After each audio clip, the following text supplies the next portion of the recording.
Hi, this is Paul, and as you've noticed, I've been playing around with questions of revolutionary Iran. This video is long because I'm including with it a fairly lengthy section where I'm participating in Jacob's live stream. Now, why am I so interested in these issues, and how do they deal with what I've been talking about for a very long time on this channel, trying to get a handle on the actual functional religions in America? And part of this has to do with secularity, because what happens in modernity is that you basically begin to posit this is the growth out from the 11th century creation of the secular. You can have religious life and normal life. And normal life is somehow religion free. And my tradition, good number of people have basically always said that's not true. All of life is religious. Everything that we have has religious roots. But the trick that happens here is that you take something that has been formed by religion, has been formed by the presuppositions of religion, and you bring them into the secular marketplace and you sort of paint it over and say there's no religion here. And once it's sitting there in the secular marketplace, now it's an exchange, and anybody can take that and make it their own. And part of what's been really interesting about the history of Iran, and really a lot of the world since colonialism and modernity and all of this, is that in the history of Iran, everybody's playing with these games. So the Shah is Islamic, but it's also secular. And so then you have all of this language about how Islam doesn't have to be like this according to the bad stuff. And of course, Christians are saying the same thing. People of other religions are saying the same thing. Oh no, true Christianity is this, but not this. True Islam is this, but not this. And part of what happened in Iran is, of course, that the Ayatollah has absorbed through this secular exchange so many practices, ideas, language in this. When I'm talking to Jacob, I'll basically catch Jacob using all of these loan terms from Christian contexts and applying them to Islamic contexts and Jewish contexts. And then part of what fascinates me, of course, Jacob was born in Iran. He spent a lot of his early years in Iran. He's a refugee to the United States, but has lived a long time, came over to the United States in the 80s. He's following what's happening in Iran because he cares about it. But he's also connected with Israel. And part of what develops then as we go through this video is we'll start talking about Israel. And Yoav has this fascinating story about this suburb of North Tel Aviv where there's a CCNR that basically says, no Judaism allowed. It's a Jewish free zone. And of course, Yoav is talking about this because the nation state of Israel has these deep conflicts, and Yoav keeps bringing up the Supreme Court, these deep conflicts between, are we a liberal state or are we a Jewish state? And he tells this great story where he basically finds a way to allow his mother and her other aged friends to be able to listen to the shofar in their neighborhood. Now, you could have an Islamic practice or a Christian practice, but you couldn't have a Jewish practice. And this gets into, I had a follow-up conversation with Brian and Brad, and one of the things that I get into with them now, it's still in No Wait No Ads. I'll probably release it on Monday or Tuesday, probably Monday.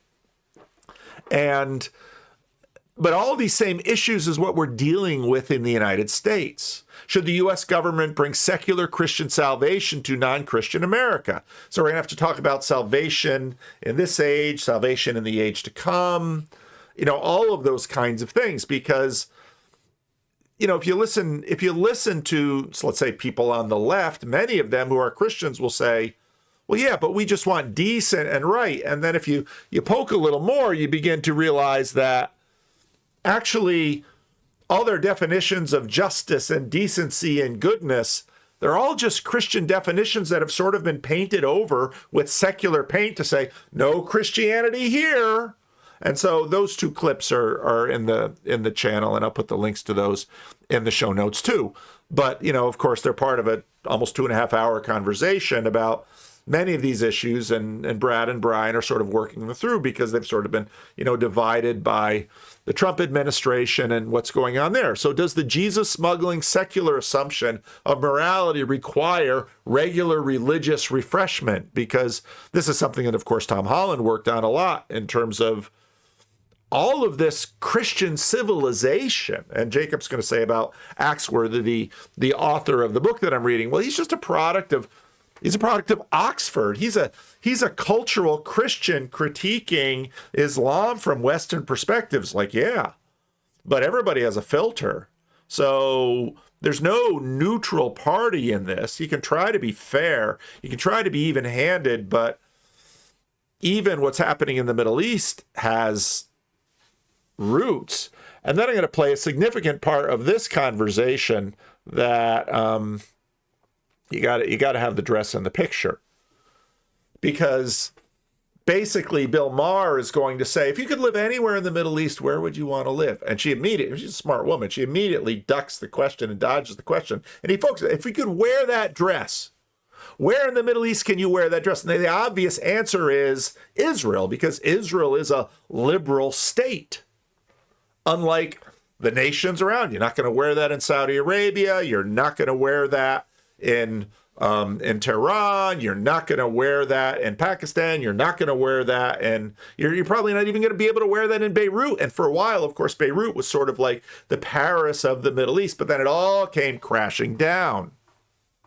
So in the last video, I referenced the conversations with Khatami, who was sort of a reformist president of Iran, but he is a one-term president. Towards the end of Khatami's presidency, Iranians blamed the hardline right for blocking reform, but they also played Khatami for not being tough enough. And it was so interesting because, of course, when you looked at the Tea Party movement, part of the big attraction for Trump was many conservatives were just tired of promises about abortion. And, you know, when was our election of a president actually going to mean someone would do what we wanted? And of course, Trump has, for many people, delivered on that. And during the Minnesota riots, there'd be these videos, and a lot of people, I'd hear some people say, I can't believe that, you know, you would sanction this. Is this what you voted for? And a lot of people would say, this is exactly what I voted for. And so you have maybe, you know, you had George W. Bush, you had these other presidents that people are like, well, this guy's finally going to do it. Well, this guy's finally going to do it. And of course, Trump comes in and he does it. And that sort of amps up the other side that says, oh, we need someone who's going to come in and really do it for us. And this, of course, is how you get polarization. His non-confrontational style was part of his charm and part of his appeal, but such was the determination of the right to resist and to hold on to the good things that the revolution had given them. And what were the good things that it gave them? No more women walking around in dresses like Anna, what's her name? Kasparian. No more women walking around in dresses like that. No more men and women holding hands in the street. No more, no more Western films that are sort of risque and sort of leading people astray. No more of any of that stuff. And again, what's really interesting is that there's a lot of parallels between that and 19th century Italy with respect to the Papal States, and then Italian unification, and the development of an Italian constitution, which the papacy fought. And for this reason, you know, you've got, you know, someone like Brian saying, yeah, I want liberalism. I don't want to have other people made to be Christians. I think there should be freedom. Maher-Kasparian should be able to wear that dress. If someone wants to wear a burqa from head to toe and have a little eye slat, like, you know, they should be able to do that too. Now in France, a little bit different.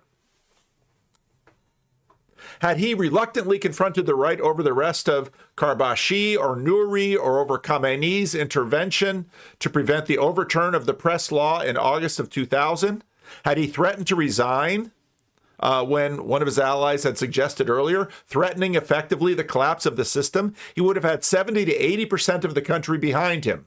Maybe, I don't know. I'd be curious to know what Jacob would think of that. It need not mean violence. Civil disobedience in various forms could conceivably be effective. And again, Jacob's critique of this book is, well, he's writing from Oxford. But, as we're seeing now in Iran, are you going to have your little signs? Yeah, is that going to really work when the government just says, just open up the Kalashnikovs and kill them all? One of the comments made about Gandhi in the 1950s and in the Indian, what Gandhi did in the 1950s was Gandhi's writing to Jews in Germany saying, maybe you should adopt our ideas of non-practice. And Jews in Germany are saying, Hitler is not Churchill. You might think Churchill plays rough in India, but Adolf, he's gassing us. You're not going to sing songs and chant. And so some of these liturgies that Gandhi, Martin Luther King, these work in something owned by English. These work in Christian civilizations. Will these work in Islamic civilizations? It need not be meant. Ultimately, Khatami wanted to uphold and reform the system established by the revolution. He warned that his reforms represented the last chance for the Islamic Republic, but he was not the man to risk overturning it. Despite the disappointments, Khatami achieved some successes. The victories of the reformists in elections and brief surges in free journalism raised hopes and developed the political consciousness of young people particularly, boosting a sense of what could be possible, even if the immediate outcome was negative. Despite the press crackdowns, journalists continued to push boundaries of what was acceptable when they could. The loosening of hijab that took place in Khatami years had, though localized and subject to periodic bouts of regime repression, was proved irrepressible. The everyday defiance of women pushing the limits of officially respectable hijab by showing a few more millimeters of hair or a little more makeup might be thought of as superficial or trivial by someone who has never lived under an authoritarian government. But it is a real and visible act of passive resistance that carries potential serious risks to it. The seriousness is belied by the following assessment in 2002, which is nonetheless a good illustration of the range of options. And this, again, is just fascinating, considering the dress conversation, which will come in a few minutes when I get there. If you wear a short jacket, lots of makeup, and a shawl hanging loose over your head, all men in Tehran will come on to you. If you are a tight, short jean mantou, lots of makeup, have strands of hair strategically showing, 80% of men in Tehran will come on to you. If you are a tight black mantou above the knee, use dark glasses as an Alice brand, and thick black scarf, 70% of men in Tehran will come on to you. If you wear a baggy cream long robe, lots of makeup, and have a few strands of hair showing, 60% of men in Tehran will come on to you. If you wear long black robes, no makeup, and no hair showing, 30% of men in Tehran will come on to you. A chador and no makeup, you will not get a man. So, these are the issues. But then the next chapter, I love the title, Everything Must Change so that everything can stay the same.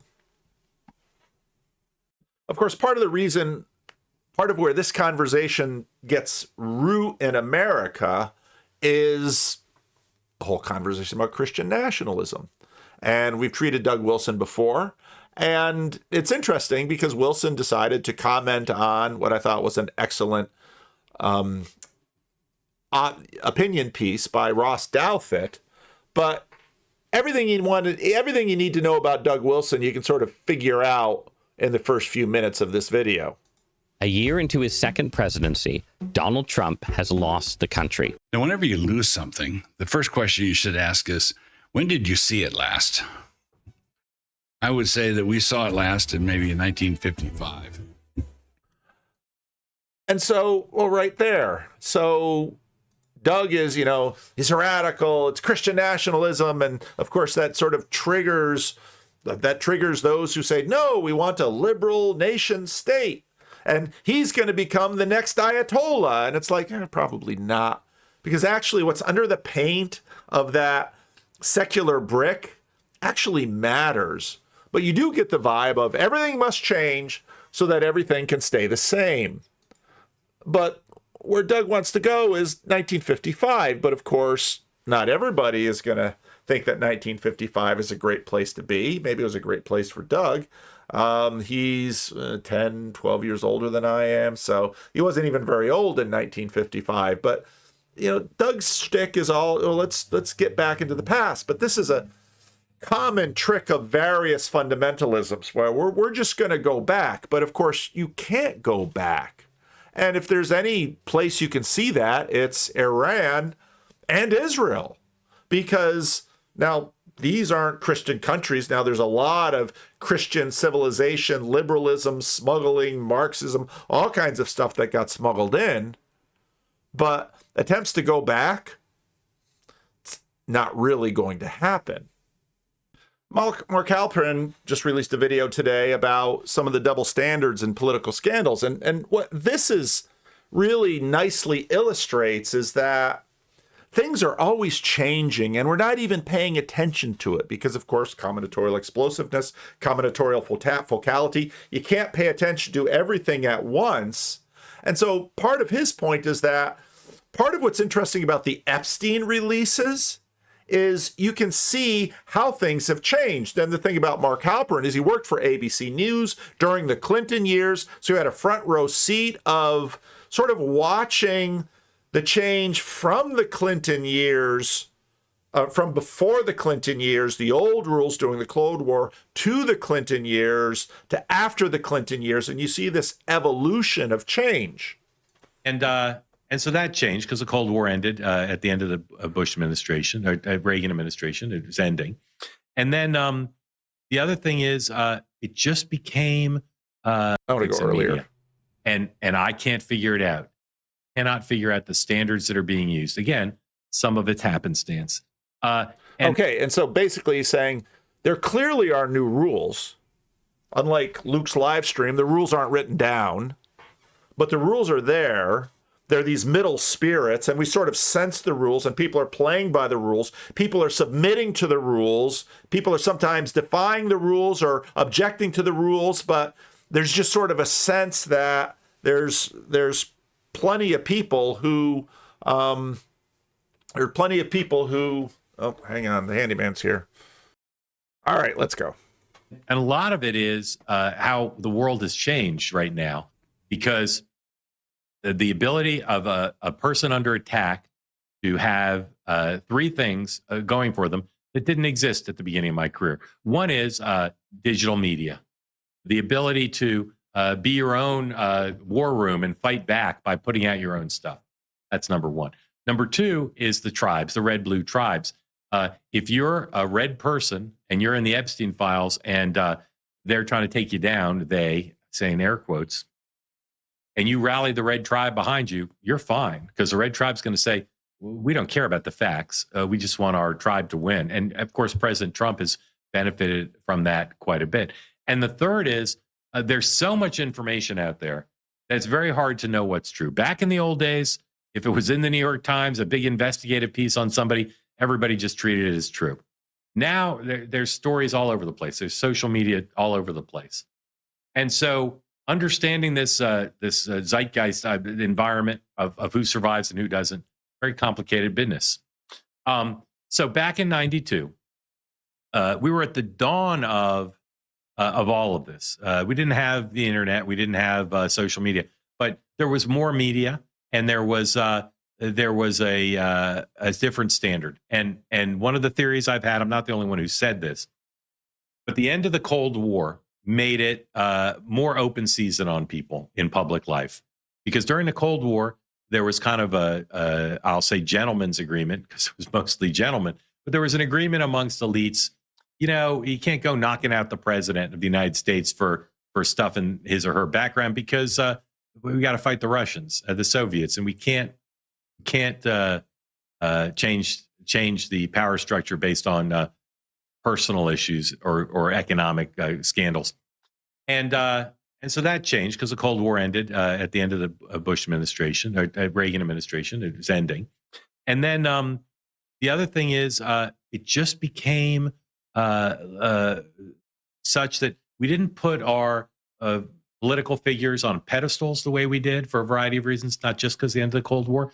Also, there was just enough new media that standards got lowered. The New York Times and the Wall Street Journal and the networks didn't have the monopoly they did. And so questions would get asked, rude questions would get asked by people who worked for Howard Stern or people who wrote for supermarket tabloids. So a lot of this stuff, as I said, started in 1992 in the Clinton campaign. And part of what drove it was Bill Clinton was a man who'd lived a rich and colorful life. Okay. And he got a lot of scrutiny for that, about his finances, his wife's finances, about his personal life. And the Clintons thought, under the old rules of things, plenty of presidents had affairs. President Kennedy, for instance, never got asked about it. And so the old rules would hold. And the Clintons tried to diffuse a little bit of the prospect that maybe the old rules wouldn't hold. They said to a room full of reporters before he got officially in the race, the Clintons were there together. He said something like, "I caused pain in my marriage, but we're still together." But that didn't hold. And he got tons of scrutiny for Jennifer Flowers and a whole bunch of other women. And from the Clintons' point of view, they were furious because they said, why are we getting all this scrutiny? Where's the scrutiny on the other people? And one of the people they wondered about was President Bush, who was going to be the Republican nominee. And they wanted to know, where's the scrutiny on him? Hillary Clinton, during the 92 campaign, did an interview with Vanity Fair. And here's what she said. This is A6, please. She did this interview in May of 92 is when it was published. And it's with a reporter named Gail Sheehy. Some of you may know her, some of you not. She's a very, very good reporter, very good at getting people to talk. And here's what Gail Sheehy wrote in May of 92. Hillary boils over at what she perceives as a double standard, that the press has shied away from investigating long-standing rumors about George Bush. And they talk about a conversation that Hillary says she had with somebody, a rich woman who said, they're going to circle the wagons around him. Now, President Bush, 41, was long rumored to have had an affair with a woman who worked for him on his staff. And, to this day, I couldn't tell you whether it's true or not, but I can tell you everybody in Washington, those of you listening to the podcast, I'm doing air quotes, everybody said they knew about it. And it was, quote unquote, common knowledge. And President Bush had never been asked about it. The Washington Post did a hilarious thing. They wrote about her. There was some controversy about this woman named Jennifer Fitzgerald. And they wrote about her and they said she had served under President Bush in a variety of positions. And everybody at Washington snickered at that. And the Clintons' point of view was, why is Bill Clinton's personal life getting all this scrutiny? What about George Bush? Everybody knows he's had this affair. But no one is ever going to ask the president of the United States, who's the incumbent president. Nobody's ever going to ask him about that. And then Barbara Bush did an interview and was asked about Bill Clinton and about the female vote. And here's what she said. This is 1992. S2, please. I've interviewed a variety of women, and I've talked to a couple who said they voted for Reagan and they voted for Bush last time, but this time they're going to vote for Clinton because they think he cares about women. Really? He does care about women. We all know that. So the Clintons are already seething about what they perceive to be unequal treatment. They're already seething about why Bill Clinton gets all this scrutiny. And then Barbara Bush says that. So then we get to the general election campaign, and some book comes out that has in a footnote a thing about President Bush and this woman, Jennifer Fitzgerald. And the New York Post writes like 3 stories about it. It's everywhere in the media. And President Bush is at Kennebunkport doing a press conference with the Israeli prime minister. And this was just not done back then. But Mary Tillotson, who was a correspondent for CNN, decided to ask President Bush about it. Okay. And it hurt her career. The White House basically said she can't cover the White House anymore. Here's President Bush, war veteran, had never confronted such intrusive personal questions before. But he got one from Mary Tillotson about this book alleging he had an extramarital affair. This is S3, please. Mr. Bush, uncomfortable as the subject is, I would think it's one in which you feel necessity to respond because you've said that family values, character are likely to be important in the presidential campaign. There is an extensive series of reports in today's New York Post alleging that a former U.S. ambassador, a man now deceased, had told several persons that he arranged for a sexual tryst involving you and one of your female staffers in Geneva in 1984. I'm not going to take any sleazy questions like that from CNN.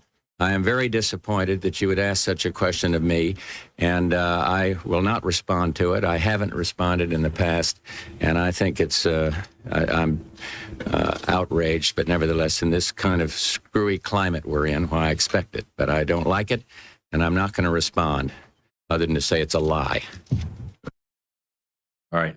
Clearly a pre-written answer, and it's a lie. Didn't say what he said about the report was a lie. So, whatever. Anyway, then he goes back to the White House. You can see how these things change. And we don't even notice that they're changing, partly because generations go. And if you're older, you might remember. It's like, oh, yeah, you remember, Jonathan Edwards and that woman, and then Gary Hart and that woman, and all these things, they change. And so 1955, I think if you do a little digging, many of our presidents have had extramarital affairs, often while they're in the White House. Aaron Wren has made comments about this, and he talked, when I was watching the Super Bowl,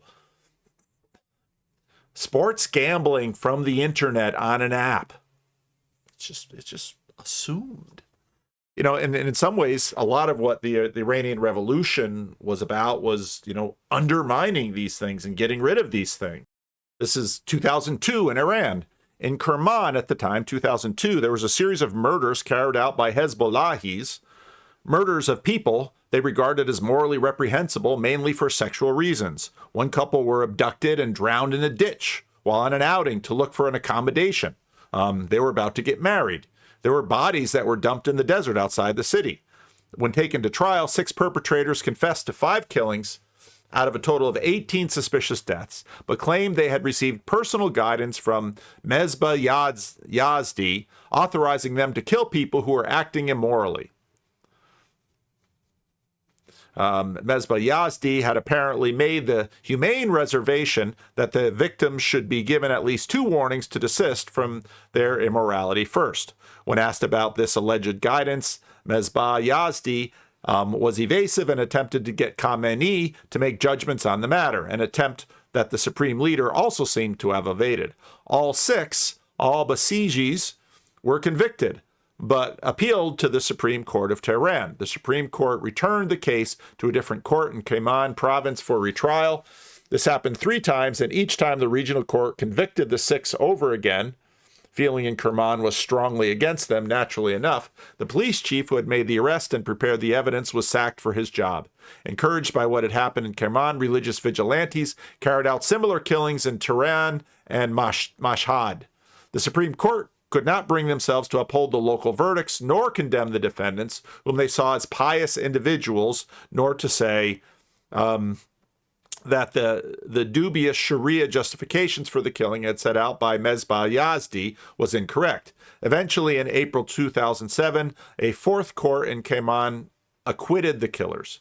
So, I mean, of course, this is sort of the dreams of, it's the dread theocracy, and if Doug Wilson gets in, then you're going to have gangs going around disappearing lovers lane couples and things like this, which, again, that which is painted over under the brick is important in terms of what sort of seeps out in the long run, even though all of these sort of bricks of rituals and values and beliefs sort of pass through and get whitewashed in the secular marketplace and sort of taken in by others and practiced. And a lot of these practices just simply come through technological practices.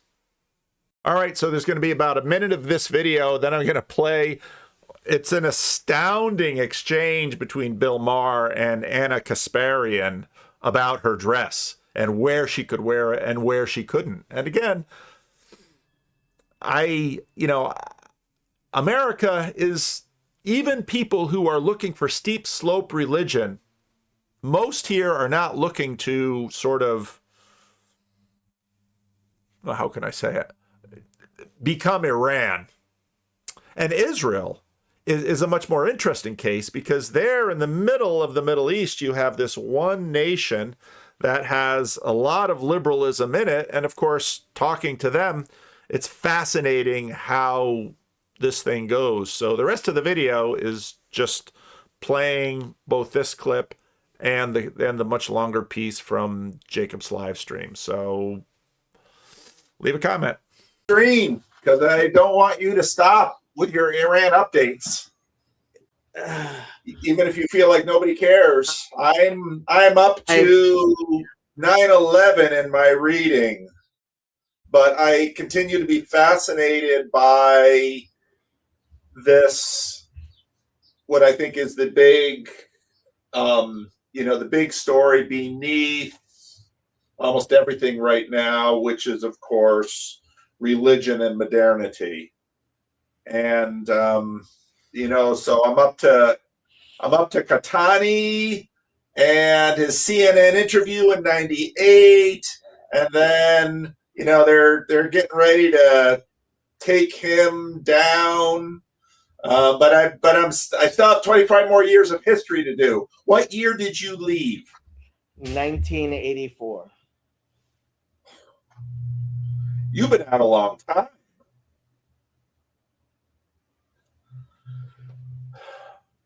So, it's clear that even within Islamic elements, you have groups that want things from the West, like freedom of expression. Did you see Bill Maher and that woman from the Young Turks when Bill Maher challenged her?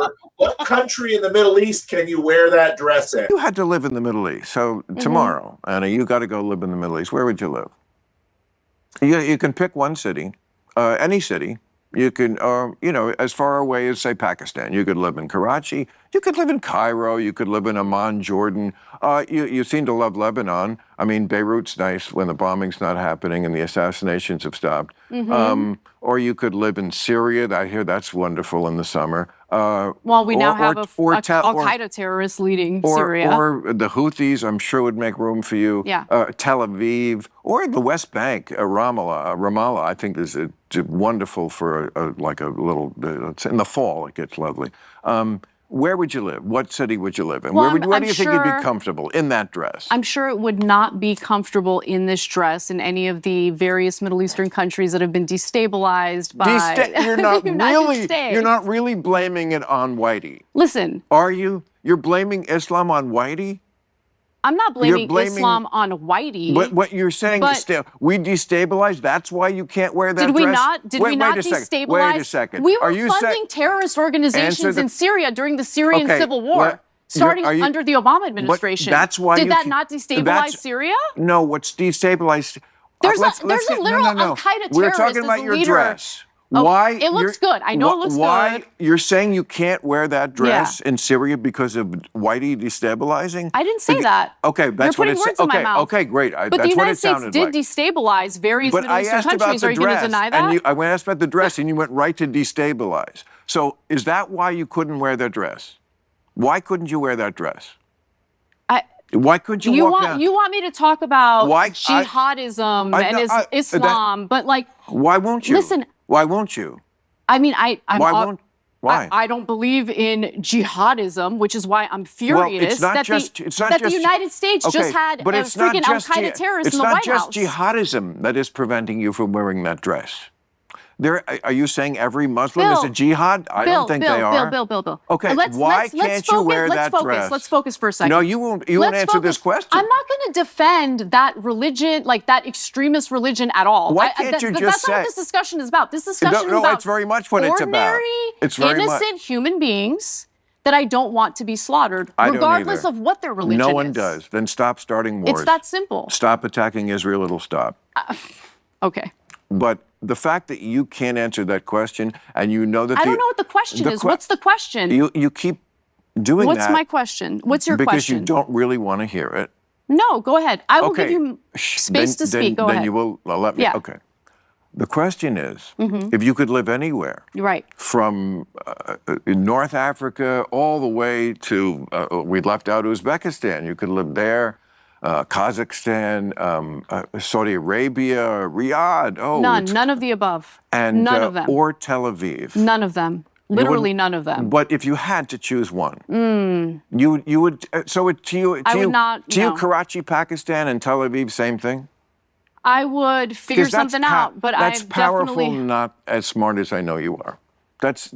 Come on. You're going to get killed. You're going to get killed for that for good reason. No, I don't. Yes, you are, and for good reason. Okay, Bill, I'm Armenian. I have literal family members who currently live in Iran. I have no love for the Iranian regime. Let me be clear about that. I left out Tehran. Would you like to live there? Hold on. But let me just say something. Tel Aviv, Tehran. There is so much disinformation. Armenian Christians who are part of the Armenian diaspora as a result of the 1915 genocide against Armenians. I know it. They're living in Iran right now. They're going to church. They're being left alone by the Ayatollah, as awful as the Ayatollah is.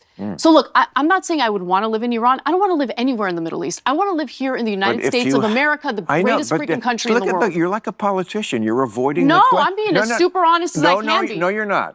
No, you're not. 100% I'm being honest with you. No. Because the question is, if you had to pick a city, and you're not answering that question, you're doing what politicians are doing and saying, I don't want to live in any of them. I want to live in America. That's not the question. The question is, if you had to pick, would you rather live in Tel Aviv? Because I promise you, you wouldn't last a week in the other places, and you could easily live in Tel Aviv. So if you don't think that speaks of a difference between cultures and civilizations, then okay, we'll leave it there. But I promise you it does. And if you had to actually do that, I think you would agree with me.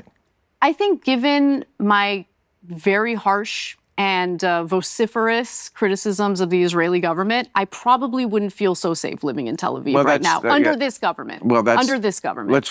First of all, they have free speech there, so it would not be an issue. But that is a side issue. We're not really talking about. We'll just say just a person, not you with your vociferous talking at, just a regular, a woman of your age. I'm sure a woman of my age who grew up in the Western world would probably feel the most comfortable in Tel Aviv. I will concede that. Wow. Okay, Paul. So, okay, I was wondering what books you're reading. And the books you're reading, reading one book. Okay. Making my way through it. That's even worse. I got to start somewhere, Jacob. Yes, you can't live on YouTube alone. But so let me put it this way. The person you are reading is 100% a cultural Christian who is very obviously, in my opinion, imagining that there's a natural desire for liberty. Right. I agree. That's his filter. I get it. I need basic facts. What? And he's absolutely wrong. Well, I can understand that too. But I got to know the facts. I got to know who the K's are. I got to understand Rafsanjani. I've got to understand, Has he mentioned Rafsanjani was have you gotten to the part where Rafsanjani tries to run for office and he's disqualified? The last time he ran, so he was president for 2 terms, and they have term limits. So then, he's trying to stay in politics right now. That's where I'm at right now. And 9/11 happened. So I'm at 9/11 in the timeline. So Rafsanjani, by all rights, should have been the second Ayatollah. Right. By all rights, should have been the second Ayatollah. And he certainly wasn't made the Ayatollah because Rafsanjani was a true believer. He was an actual Ayatollah. Okay. Right? Andrew, you're not eating. I don't know if I should let you on. Going away. So, and they did the hardliners, Right. the military, right? It's Sepa Pastoran. It's the IRGC, not the military. The Right, IRGC. right. You've got Sepa and you've got the regular military, right? Yeah. And So we call them Sepa. the irreverent. They're different names. I got to figure all this out too. There's a lot to learn to try to understand this story, Jacob. So be patient with me. There's a lot of ground to cover. So let me explain history that I'm sure this guy did not mention to you. Khomeini, his teacher was he of course went and studied in Najaf, which is in Iraq, which is where the actual the Pope of Shia Islam is Ali Sistani, who's in Iraq, right? He is the actual leader of Shia Islam. Okay.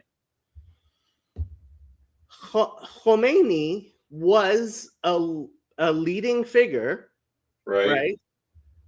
But he was a dissident figure. Right. He had this concept of velayat faqih, right? The theocracy, right?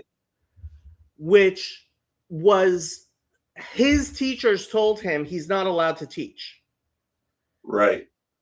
And it was only when his teachers died that he was now free to teach this idea, which the other members of the ulama don't agree with. Right. Yep. Yep. Okay. Yep. So the problem that the Islamic Revolution has is that Velayat Faqih is a Western Christian idea. Yes. It's not a Muslim idea. Yes. Yeah, I get that. That's what's so fascinating about this story. It's that the fundamentalists aren't really fundamentalists. No, they are Christians. This is as a Christian, I wouldn't own them, thank you. But they've got a ton of Western ideas. All right. These are ideas that come straight out of Catholic sacralism.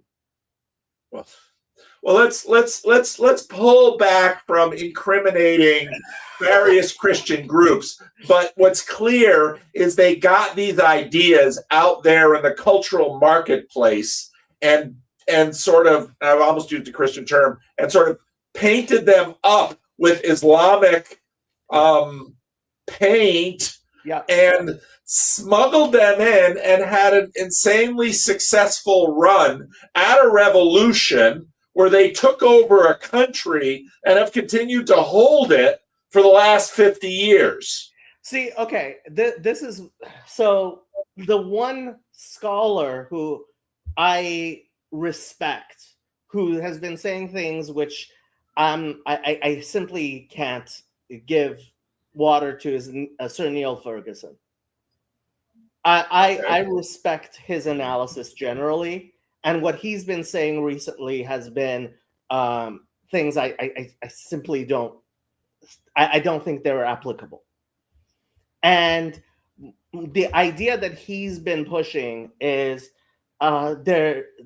there's in political science this idea of revolution versus counter-revolution, right?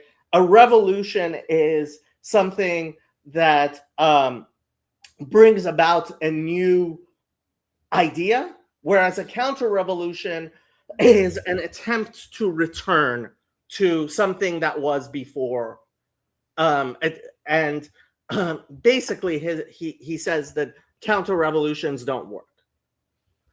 The problem with that framing is, what's a revolution and what's a counter-revolution? Well, exactly. Yeah. I think I personally would argue that Khomeini was a counter-revolution, not a revolution. Well, and all that whole analysis sort of imagines that you can go back.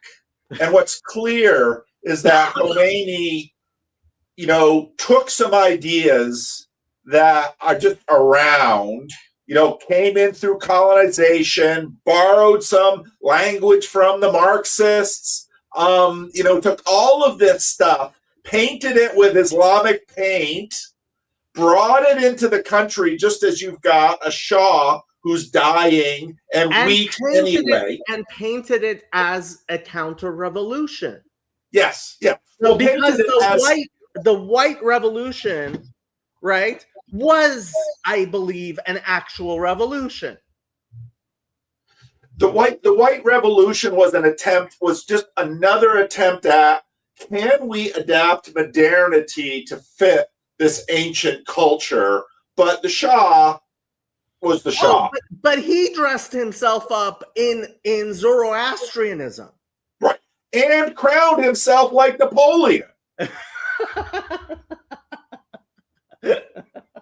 So basically, I agree with you that Khomeini sort of, to whatever degree he wittingly or unwittingly, his version of Islam basically forked Shia into this new path, and they've been in charge of this country, and it's not working so good.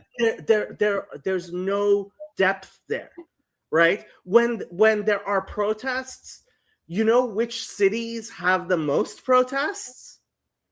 It's Mashhad and Qom, the holy cities with the seminaries, because the actual seminarians are like, this isn't Islamic. Oh, interesting. So in other words, you've got another layer of, let's say attempted Islamic reconstruction that is kicking against this thing that Khomeini succeeded in building. Now, I've got some factual questions here. Now, hold on. Before that, I have a book recommendation for you. Okay. My dear Uncle Napoleon is a satire fiction that it's been translated to English. It was written, I believe, in the 40s. I forget when it was written, but it was also made into a series of television shows, and it is. I heard about that. What? I heard about that. Yeah, if you want to understand Iran, I would read that book, because that's the narrative. It will help understand how Iranians view themselves and their own follies and their own craziness. You reminded me when you mentioned Napoleon, right? Dear Uncle Napoleon is like, when people ask me what should I read to understand Iran, I tell them to read that. It's a work of political satire, and it took the country by storm. Yeah, I read that. Yeah, I mean, I read about that. I didn't read that. Read the book. I watched the series as a kid, and I rewatched it. I've rewatched it a couple of times, but I actually started reading the English version. I can't read Farsi very well. But yeah, go ahead and ask your questions. But that's my recommendation more than any other book. So you've got this. So this country. I mean, what's so funny to me is that when I listen to the imagined Christian nationalists, who it's sort of like Khomeini in that. I mean, and Axworthy's book is clear that Khomeini comes in. He doesn't have a plan. He doesn't have a program. They're making shit up. And it's another thing that's difficult for Americans to comprehend is that, I mean, if our experience of a country is the size of the United States, that's a different thing. Iran is a pretty good sized nation state, but still compared to the United States, you know, California. Yeah, probably. So, and it's grown quickly. I mean, population has grown quickly, which adds its other things. So, you know, it's easy to see why they're compared to Saudi Arabia, which has no population, right, and dominates the region. Yes, which is again mind blowing. And of course, has everything to do with wealth and oil and the holy sites that they sit on and the narratives they control. Yeah. So, you know, and so, but the size thing is important because, you know, we have all this dust up in Minneapolis, and you know, America just has a tizzy when 2 people died the same week. The official numbers are over 3,000 protesters died, and Reza Pahlavi is saying the number's closer to 35,000. Yeah. So it's, but then to just get, so you have this attempt over the last 50 years in Iran to take let's just call it a religious worldview and try to control a nation through it. And what, to me, my interest in this is, obviously there's certain groups, reformed groups, even reformed Christian groups, who have similar aspirations which look ridiculous. But to me, the whole question of Zionism, which we already know where you stand with that. And there's a reason for that. There is a serious reaction. Part of it is my reaction to the Islamic Revolution. And which I understand now better. I understand you better because of this. There is a slogan in Israel from the left, Israel will not be Iran. Right? And that's why they don't, the people on the left who don't want Israel to be a Jewish nation say that's their slogan. Israel should not be Iran. Yeah. But and the difficulty... I have to say, I don't think Velayat Faqih is a religious movement. It's that's why I distinguish between Islam and Islamism. Islamism is a political ideology dressed up as Islam, and it's a scourge in the Middle East, and people know that, and it's being beaten back seriously by many cultures within Islam, right? But Islamism and Islam are very different things, and Islamists, it's funny, I was talking to somebody else, and I was like, they're sola scriptura. Islamists are sola scriptura Muslims.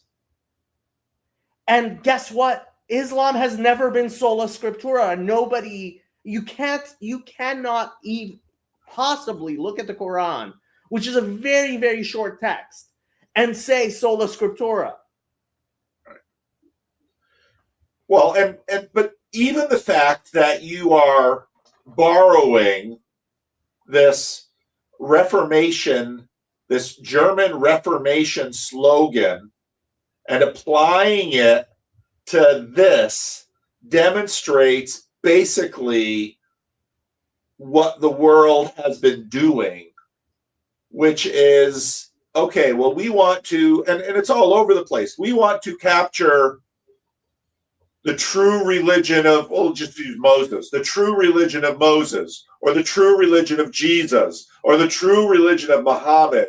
And I mean, this is the heart of every Reconstructionist movement, but it's all, you just always have to deal with the fact that We're not living in the 13th century BC. We're not living in the 1st century AD. We're not even living in the 16th century. Yeah. We're not even living in the 1950s. I know. And so, it's just, but at the same time, you have this sincere desire for order and stability and authority. And that is part of what's driving these. Now, we use this word fundamentalist, which I don't think is a great word, because again, another borrowing from American Christianity trying to work out its stuff.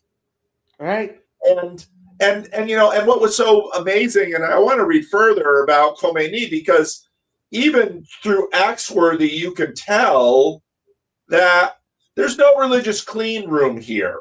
He's living in Iran, smuggling cassette tapes. His ideas, I can very much understand why other Shia.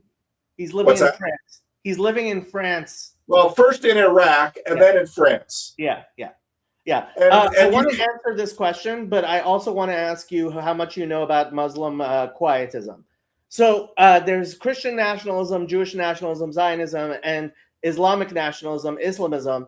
How much of this is an attempt to ground authority in something higher? 100%. Yes. What do you know about Muslim quietism? Well, again, here, even using that word is another Christian loan word. Is it? Yes. I don't know about Christian quietism. Exactly, because this is what secularity does. It strips these terms from their original location, just like fundamentalism, quietism. These are all things out of basically the Protestant Reformation and then the American modernist fundamentalist fight. These are all concepts out of that, which we have no other way to not use because this is the language we have. Is quietism like from the Amish? It is. It comes downstream from pietism. Okay. Which is similar to quietism. Quietism is basically, this is all from the Anabaptists. That's what I was, okay. I was not aware of this. Yeah, I know of Muslim quietism because I think it is intrinsic to it is the thing that explains what we refer to as Muslim quietism, I believe is actually a deeply ingrained part of Islam that comes from its origins in Nestorian Christianity. Oh, well, that's interesting. Could very well be. But again, part of the difficulty is that you have perennial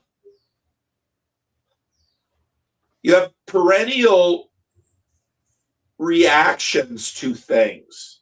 So if your prophet is going around with an army killing people, there's going to be a reaction group that says, how about we not?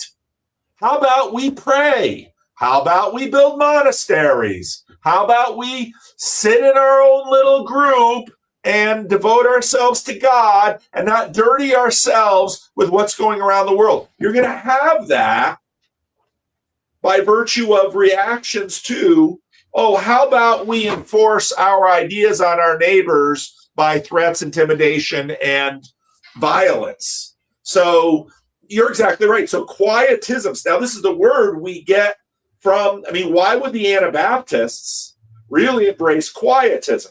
Well, it's because they've got the Catholics, the Lutherans, and the Reformed, persecuting them in Germany, and so they flee to the Netherlands. So, but that's, of course, where the language comes from. And this is sort of the process of secularization that sort of throws things into a religious marketplace. And then people just basically absorb them, reappropriate them within their own framework as they imagine it, and then become zealots like Khomeini. And in his case, he wins, which is just crazy, but there it is. I think Islamic quietism really does have its roots from the Christian origins of Islam at the very beginning.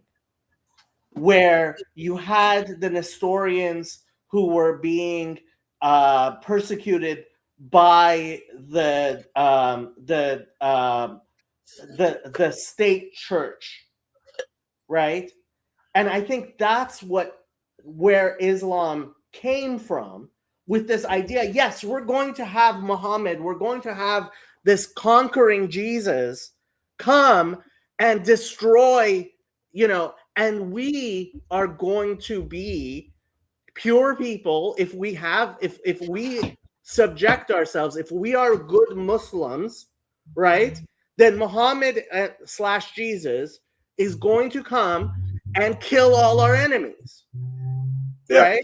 Why not immanentize the eschaton and bring the book of Revelation right now? which is kind of what happens. Islam is an apocalyptic faith, very much so, right? And what they had to deal with is, here we are 1,000 years after Muhammad, who is the seal of the prophets. And this gets into why Iran is the birthplace of Bahai religion. Yes. How much do you know about the Bahai? Yeah, not enough, but a little. But it stands to reason why it's the birthplace of them.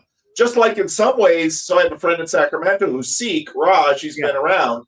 I mean, you look at the Punjab and the Sikh in Punjab, who, you've got the Muslims and you've got the Hindus, and it's just a mess. And so you get the Sikh. But yeah, it makes perfect sense why the Bahai come out of there. But also another thread is, this really interesting portion in Axworthy's book, where part of this is, let's say, for lack of a better word, again, so we have only the tools of the colonists or the imperialists to use, which is Iranian nationalism, where part of it is just the plight of so many of these nations down there that they're just basically at the behest of far greater powers than themselves, which is, of course, another very old story, which you can read in the Bible, where little Israel is always at the behest of Egypt and Mesopotamia. And so part of it is this idea of, we Iranians would like a little degree of, let's borrow from President Wilson, autonomy. We'd like to develop our own country. We'd like to do our own thing. That's what this guy's entire argument is. His entire argument is, I am a revolutionary. I want an independent Iran. And in order to have an independent Iran, I am going to take this inherently, completely Western idea of Islamic Marxism,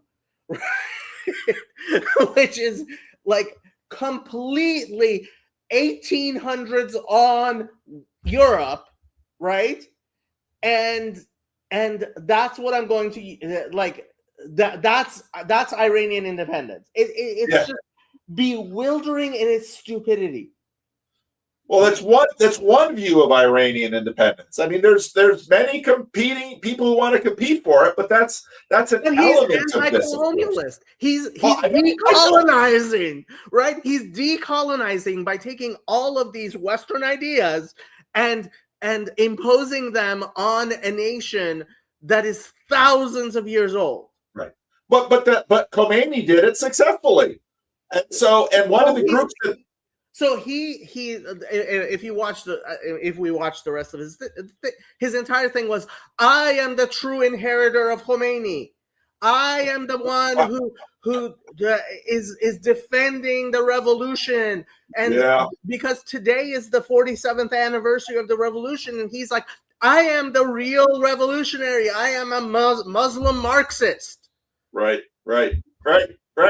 I mean, but again, as I'm reading through that, those factions were all there. But that's part of the thing, is the language, of course, because once you use that word, revolutionary blank, in a globalized context, the Marxism just writes itself. but you're exactly right. It's completely incoherent. By the way, they hate being called Marxists. But they won't call themselves as Marxists. Well, and I'm sure Khomeini wouldn't love it if you called him a Christian. or a Protestant. Well, I mean, this is part of the thing. In when you live in a Muslim country, right? You might find that the discussion between Jake Brancatella and Daniel Haggachu that I posted about recently kind of interesting. So they're both Sunni Muslims. They're very, very involved in this idea of internet. You would call it prophilicity, right? They're both Muslim apologists, right? And they're going at each other. But what happened is Jake Brancatella, who actually was friends with Sam for a long time, was he's like this very, very American Philadelphia working class guy, right? And he's very, very smart, way above the educational possibilities that he has. And he converted to Islam. And he is incredibly faithful, which is why he's like the interesting guy to me. And one of the I poke him with this one, Jake the Saudi, physician. But like, he's so interesting to me. Okay, what's his YouTube channel called? Jake Brancatella 2.0. He's the Muslim metaphysician. What if you're going to watch anything, I would say, because I think you would understand it. So I recently posted about a discussion that he had with Daniel Haggachu, who's a Persian actually, and he started off Shia. He's an actual grifter. He's a total grifter. Daniel, people call him Daniel Pikachu, but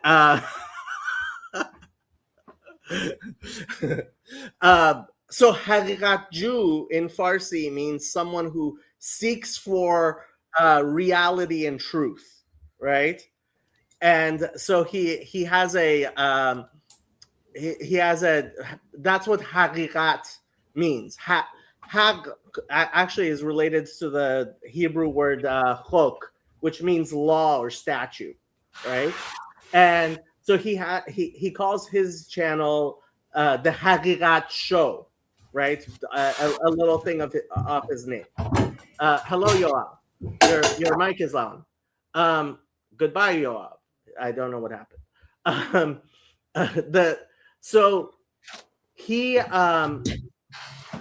So Daniel understands Islam and Muslim society very well because he comes from that background. Jake is a very faithful, not so young man anymore. Hello, Yoav. There you are. And oh, you want to hear about Fawad? Now that's another thing. And so Jake is very anti-hypocrisy, right? And people kept on going, well, if you like Islam so much, why are you living in the United States? If you like Islam so much, why are you living in the United States? He marries a girl from Morocco, and he actually moved there. Yes. Yes. And I did a video, and he was here while I did that video. And he was very dismissive of me. I was like, he is going to learn what it means to actually live in a Muslim country, right? And for it's been at least a year, I think, since this happened. I kept on saying to him, he kept on saying, see, you're wrong. And I'm like, Jake, if 5 years after you moved there, you're still doing what you're doing, you let me know and I will apologize. And this discussion between Daniel and Jake is Daniel calling him out on all of the things that Daniel understands what it means to live in a Muslim country, and now Jake, and there are these awkward silences these answering questions with questions where I'm like, okay, Jake, either you're moving back to the United States and he might be, and I feel sorry for him because he has multiple sclerosis and, he has a wife. I don't know if he has kids yet, and he's in a very, I honestly, because he's such a faithful person, I truly, my heart goes out to him. Right. And, I don't know if you knew, my grandfather had multiple sclerosis and it runs in my family. So like I'm looking at this guy who's kind of the opposite of me. He grows up in the United States. He takes Christianity and I, in a very real sense, I think I'm the most Protestant of the Jews. I really do. but like, it's just such an interesting thing. Anyway, the thing is, when you live in a Muslim country, if you start asking people about their religious beliefs, people will write you off immediately as insane and crazy. The only people who talk about religion, you can believe whatever you want, just don't talk about it. Right? And it's just, and so when in the United States we look at Muslim YouTube, right? We're looking at all the people who are talking about it, and we're like, oh, these are the people who represent Islam. And the people who represent Islam are the people who are sitting around not saying anything. And that's what so many people misunderstand about the Muslim world. The Muslims are the quiet ones. Hello, Yoav. You wanted to say something? You had something to say? Yeah, of course, to defend Zionism. What else? There will never be an Iran in Israel because Judaism and Marxism, they don't stick together in the contents of a state. We had advanced Marxism at the early, and the kibbutzim, and the trade unions, and the long rule of the Labor Party. Zionism, the source of authority for Zionism is man and not God. It is the people. Zionism is a solution by the people to the practical problems of the people. Now, there was a coalition with Poel Mizrahi, the Eastern workmen, and that is leftish Judaism. And in the early days of the state, the coalition government was the leftist Judaism and with the left. And the leftist Judaism disappeared, just died out. Now you have people like Chazi who are nationalistic and Jewish, but by no way Marxist. So the struggle is between the left, and the left always project, who is the real danger of dictatorship in Israel, and sort of right encompassing whatever. There was also a middle of the road liberalism, like they were called the general Zionists. Zionist, mere Zionism. They died out. They sort of joined the right because they sort of fit more to the right than the left. But Israel is Israel. Israel will never be Iran because Judaism is different. Always has been different than anything else. That's fascinating. it's so interesting to.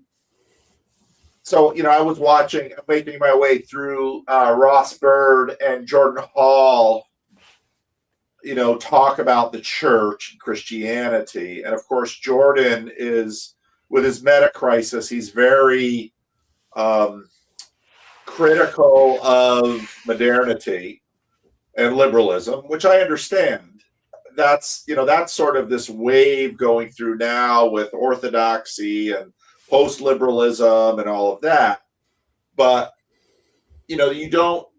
what's interesting is watching these waves go through cultures that just don't have the experience of liberalism. Now, of course, the nation state of Israel is just another, it's just this, you just couldn't make up the story of the world in the 20th century. It's just insane that, because first at the beginning of the 20th century in Poland, they're actually talking about maybe shipping all the Jews to Madagascar, which would also be equally insane.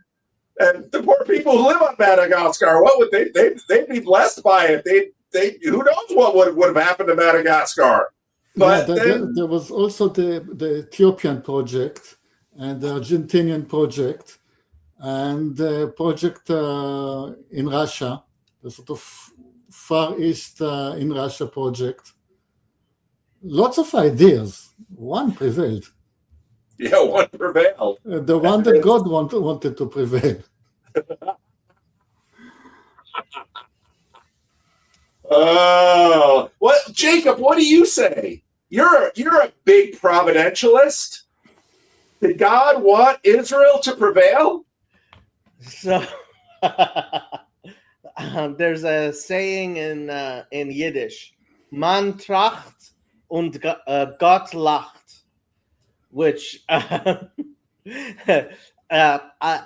think of every time our dear friend Matthew Pajot starts on his thing of there's a reason why Jesus never laughs, which the saying it's completely in German. Man meaning man, lacht, right.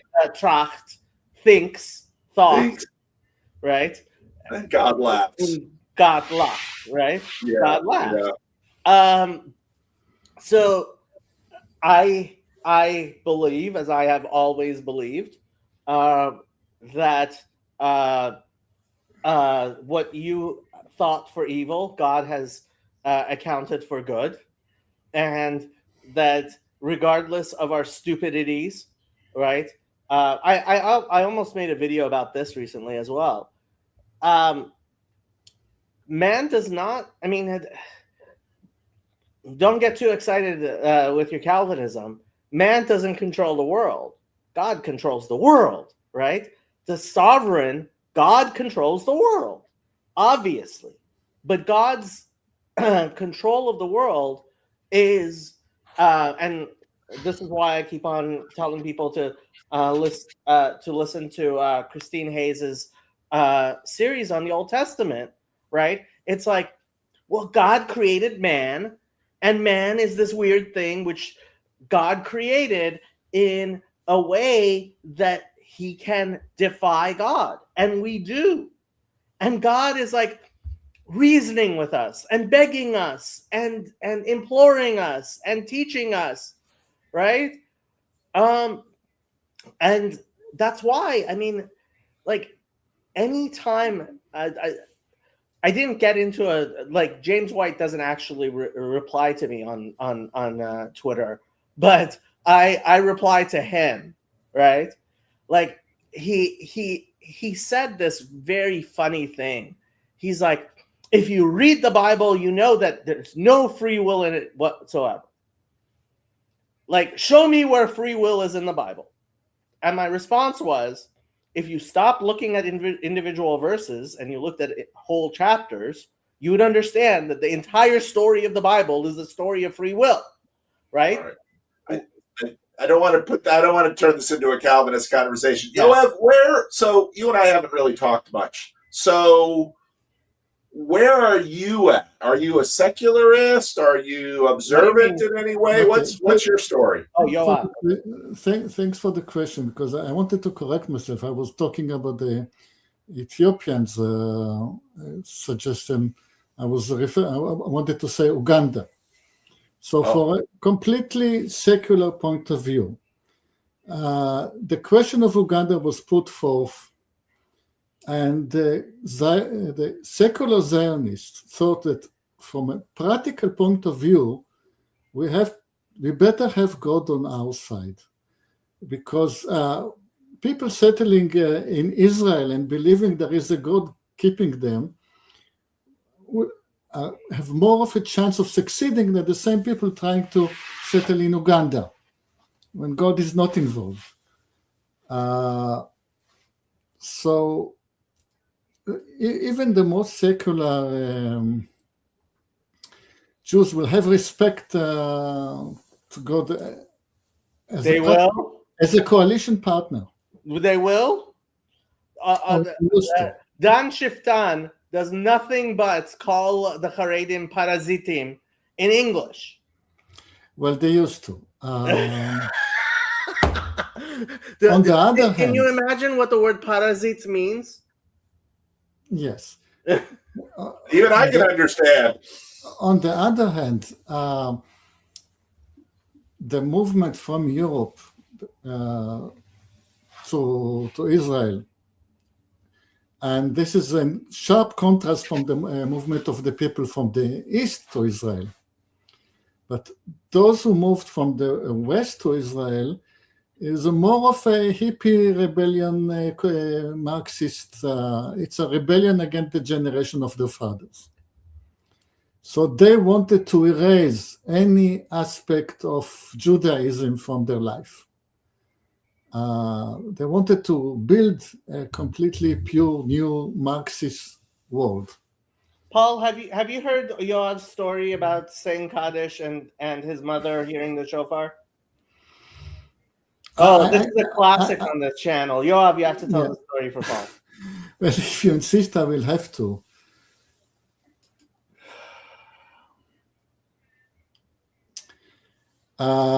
We live in sort of a community that has some kind of an autonomy within the neighborhood. The neighborhood is organized sort of like a gated community, just without the gate.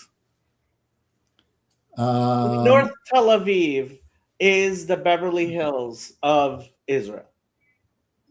And yes. Yoav is the chief rabbi of North Tel Aviv, according to me. Yeah, but we are an island within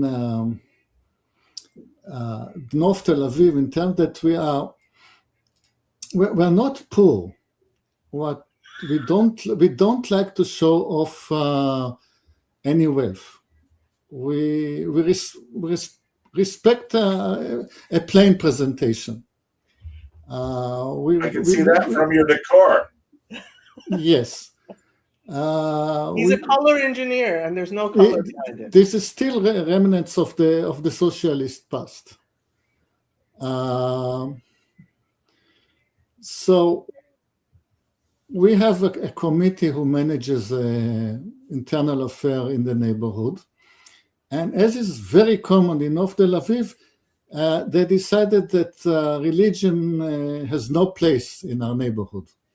You are not allowed to practice any religion in public in our neighborhood.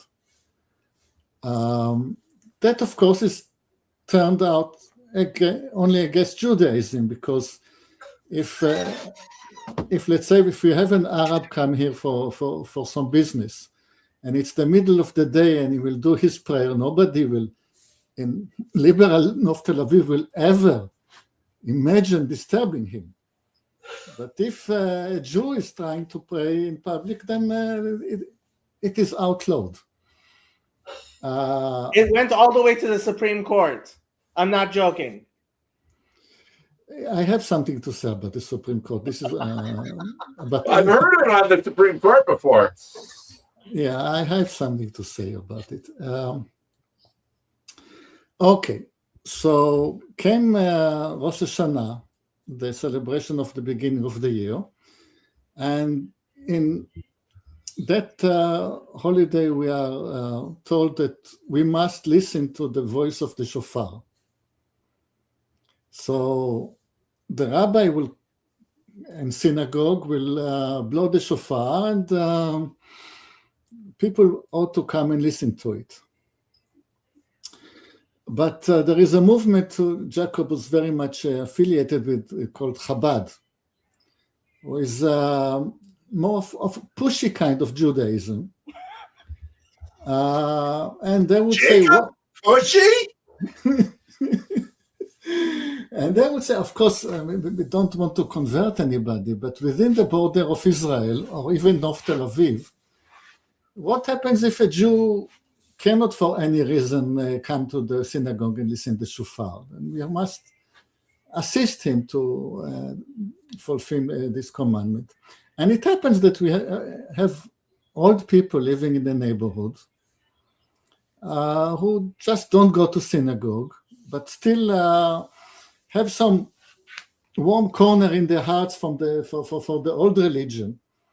And just some of them cannot physically come, and they're disabled and in wheelchairs. So they gather a group of 5 elderly women, because very old people tend to be women, accompanied by their assistants, but because most of them could not move by their own. And the rabbi came with the shofar to blow the shofar for them in the middle of the neighborhood. And that was met with very strong resistance, because you are disobeying the rules of the secular community and disturbing the public peace.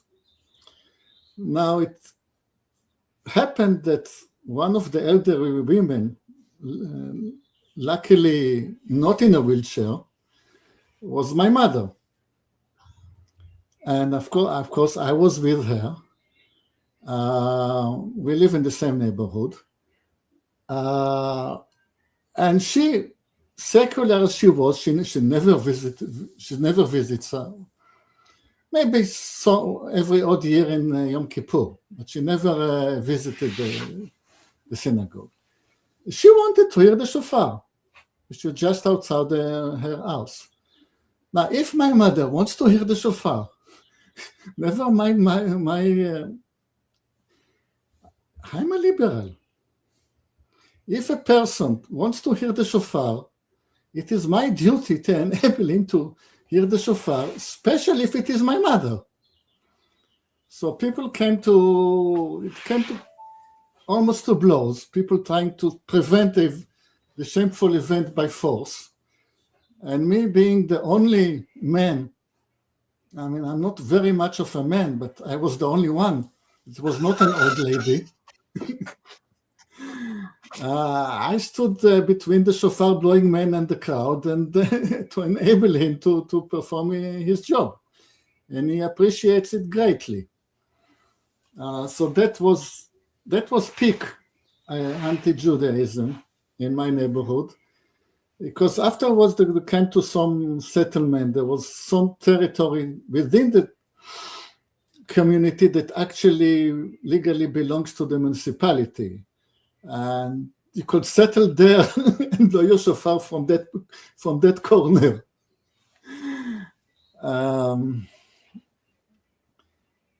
But I'm not going to turn it into a rando. I have expressed my what can be randomly religious belief in much as you can even call them that.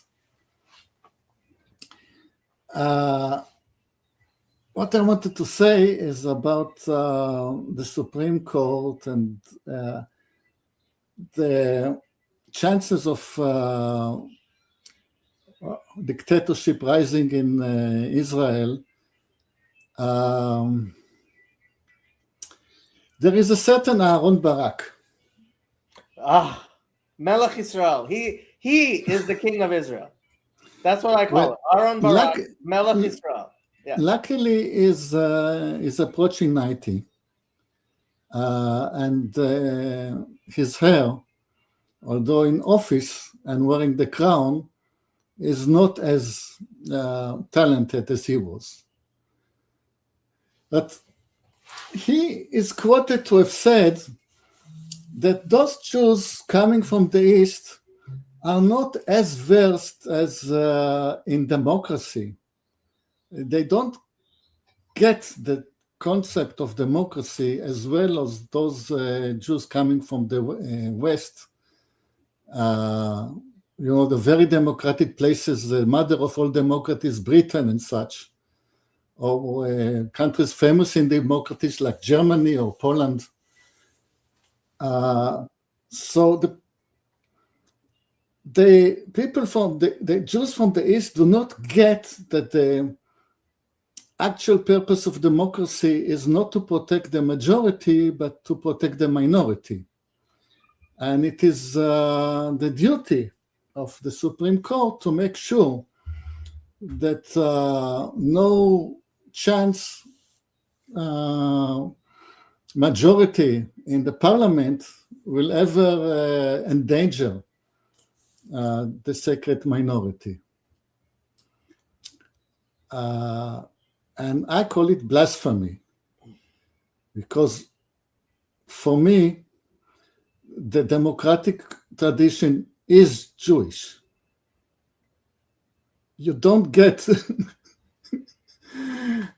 just the Talmud. You have your argument and the majority wins, but the majority doesn't kill the minority. So to explain who Aaron Barak is, he was the Chief Justice of the Israeli Supreme Court until he was forced to retire by age limits. And the way the Israeli Supreme Court works is it is completely professional and independent, meaning that the Supreme Court members choose Supreme Court members and have forever. Wow. Exactly. It's the Israeli Politburo. That's what it is. And that's what it's always been since the very beginning. And it has to be to protect the country against the majority. And Aaron Barak had the brilliant idea that since Israel doesn't have a actual constitution, Israel doesn't have a constitution. It only has the basic laws passed by the Knesset, and those can be changed, right? So Aaron Barak had a very, very reasonable idea that the Supreme Court must overturn anything that the Knesset does which is not reasonable. Yeah. Yeah. And this is why I call this man the King of Israel. Yeah. Now, Israel has been hit by lightning twice, which means that it's an act of God. We first we get Aaron Barak, and then we get Ehud Barak. Who are not related, actually. Yeah, but, and yeah. Ehud Barak is in the... by the way, Barak means lightning. That's what he means. Israel was hit by lightning. Yes. Wow. And the other lightning is of the Epstein crowd. Yeah, Ehud Barak was a good friend of Jeffrey Epstein. I read that. Yeah. Did you read about the email where Ehud Barak wanted hundreds of thousands of Russians coming to Israel to stop the Judification of Israel? No. No, it wasn't the Easternization of Israel. Yeah. Yes. Jeffrey Epstein and Ehud Barak, former prime minister of Israel, have an email exchange where they're talking about how good it will be when all these Russians, secular Russians who are barely Jewish from the former Soviet Union, come to Israel and change the politics to stop it becoming so Jewish. He didn't say to stop it, but basically, yes. Don't stop being Eastern. Well, it's so interesting because the question, I mean, you have the question, what is Jewish? Because Yeah. I don't know. You know, I don't know. Everybody seems to hate him, but I don't know what they're hating. What is it? And I'm guessing you haven't heard the latest from from Trump's Religious Liberty Commission, which was all over Twitter yesterday. So he has a Religious Liberties Commission. He started one. Trump, right? And because he's so religious. Yeah. And members of it include Rabbi Meir Soloveichik, who's probably one of the great leaders of modern Orthodoxy in the United States, which is having an identity crisis. That's a whole separate thing we can talk about. But includes Bishop Barron, Cardinal Dolan, priests, very, very large people. And yesterday, someone I had not heard of, whose name I can't even remember, right? Who was a California beauty pageant. She was Miss California, but she had very non-California ideas, so her title was stripped from her. And she made her name, and she married a football star, and she made her name as this conservative firebrand kind of person. And last April, she converted to Catholicism. Okay? So now she gets to speak for the Catholics. And you have to watch this video. She decides to hijack one of these commission meetings by explaining how her Catholic faith, there was a priest there and another layman who were the ones who were answering her, explaining how her Catholic faith prevents her from any support of Zionists. She was wearing a Palestinian flag on her lapel. And she's been spending the last 24 hours on Twitter talking about how she's being persecuted for her Catholic faith.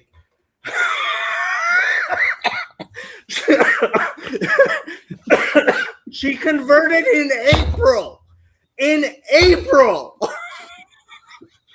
It hasn't even been a year. And Bishop Barron and Cardinal Dolan haven't said anything yet. Welcome to America. Land of the new. Are you Muslim? That's what Muslims believe. Are you Catholic this month? Be the authority. You can see why everybody wants an authority. Oh. Well, gentlemen, I wanted to stop in and I wanted to pick Jacob's brain because I've been reading this book and having thoughts, and I wanted to check up with Jacob. I want a good book on Israel, the modern nation state of Israel. Abba Ibn would probably, I would say, that is the book you're looking for, because he was a statesman, and he wrote what a lot of Israelis imagine is the definitive understanding of, like, I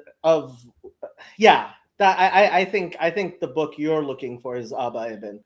Yoav, you agree or no? I recommend The Man. That would be ancient by now. It will not include any of the. Not include any of the modern turns and twists. The thing is, Israel, I don't recognize Israel from 20 years ago. And so Chezi is correct. Benny Morris is probably the most respected current historian by pretty much all sides.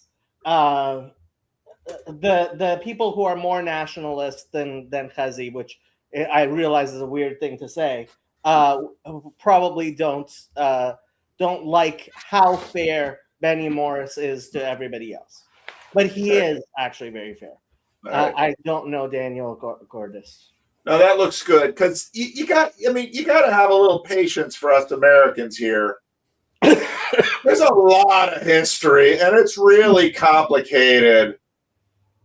And but in some ways, to me, the history of Iran, Zionism, the modern state of Israel, this is deeply connected with the conversations going through Christianity in America with respect to what's the relationship? Because, it was easy for America when everyone was a Protestant and we could hate, those who weren't and at least keep them down and be nice to them, pat them on the head a little bit.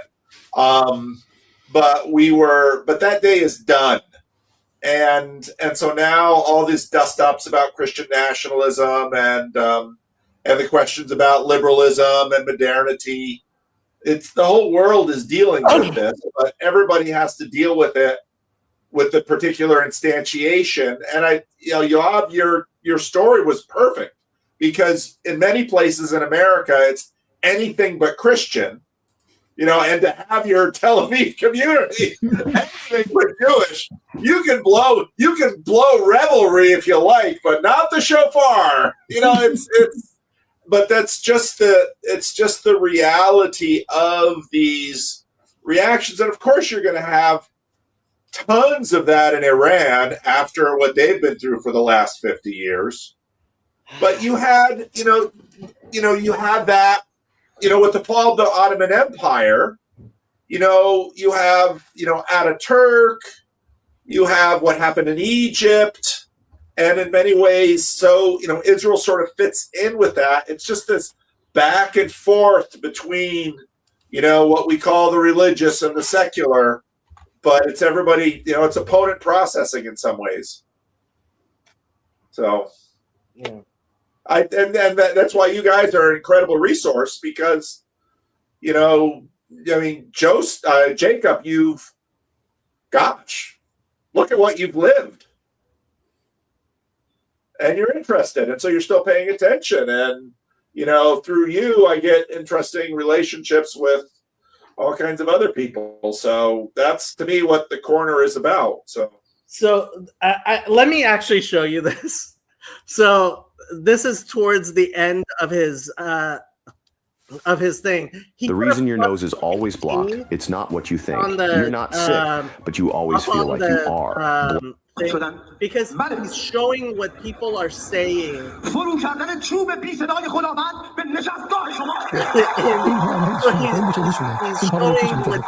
are chanting in different places, right? He's going through what's going, like he's kind of doing a whatchamacallit, and what's on social media type thing of Iranians, right?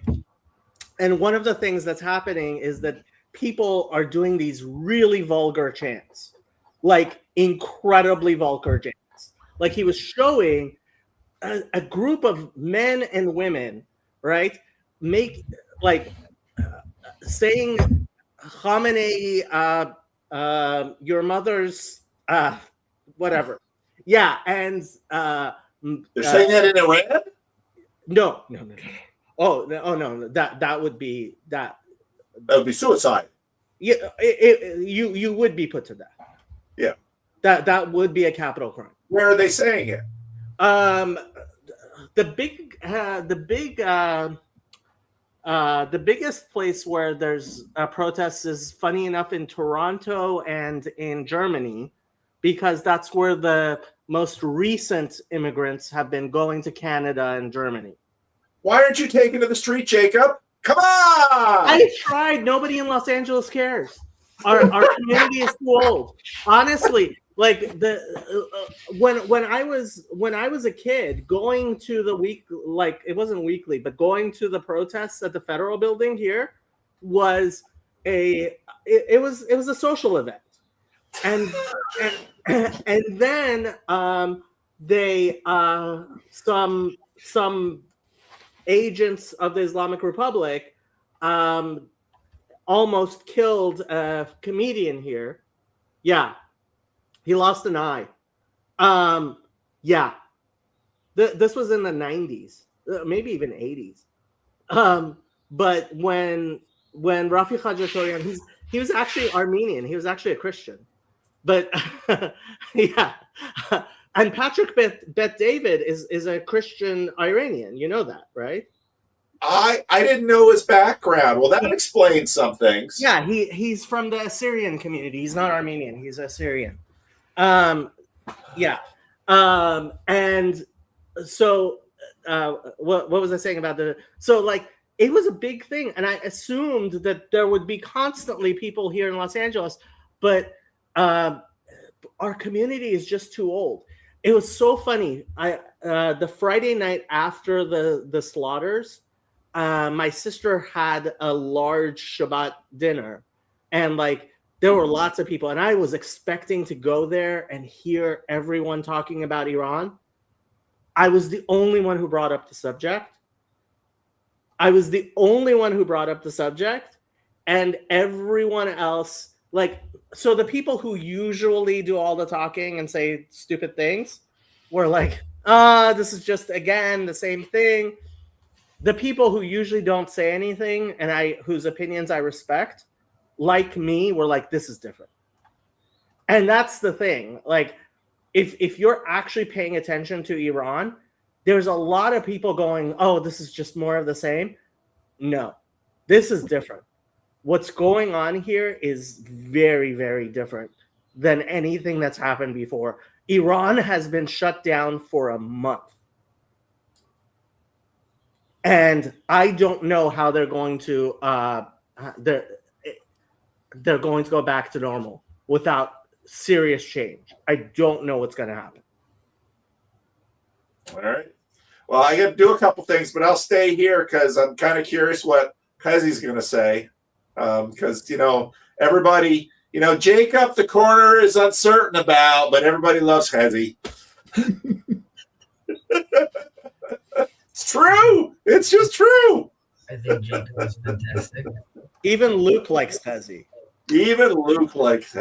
Luke likes everyone, really. Luke likes nobody. Have you been seeing how he's been treating those beloved members of our community, Nathan and Mark, those upstanding members of the community that he loves? He's been treating them in such a non-personal and relational manner. All right, you guys talk. I got to do a couple things.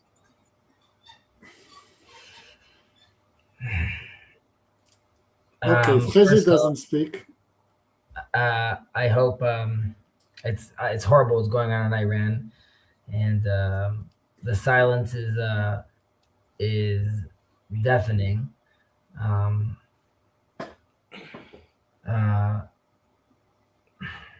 It's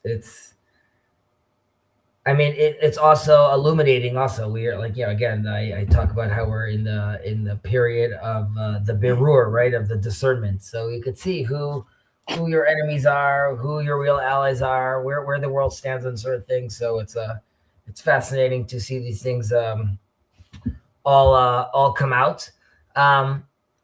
Why I jumped on was when Paul said, talking about how, even in Christian nationalism and in the Christian world, they're going through this whole, their own, I don't know what the right word is, but a recalibration, so to speak. And from our perspective, from a Jewish perspective, of course, I think it's a fascinating time, very exciting time. One where, because of where we are right now, and let's say the woke right, there's a sense where there's been a step back, right, between these sort of relations between these two groups. However, I think this allows, again, both for Jews and for Christians, for a realignment to come again and meet each other, is something that I'm obviously very hopeful for. And I know it's something that you do a lot of work with. So again, being in these times are very, very exciting times. And obviously what's going on with Iran is horrible, but zooming out, again, just seeing from a geopolitical point of view as far as what's going on in the world around us, also very, very, very, very fascinating. And the fact that every week is, every week is tremendous new news that you don't even remember. I keep going back to the fact that, Donald Trump, they try to kill him. There's an assassination attempt. That would have been enough news for years, right? JFK's assassination is still something that is clearly with us, but that wouldn't have lasted 2 days in today's world. So as we move in these tumultuous times, I'm also very excited about where the Jews and where the Christians find themselves. That's it.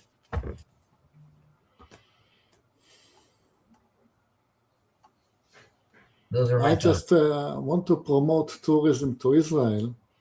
We are a haven for the Bahai community to escape to, because and they have built temples in Haifa and Akko, and they're have the practice of making beautiful gardens.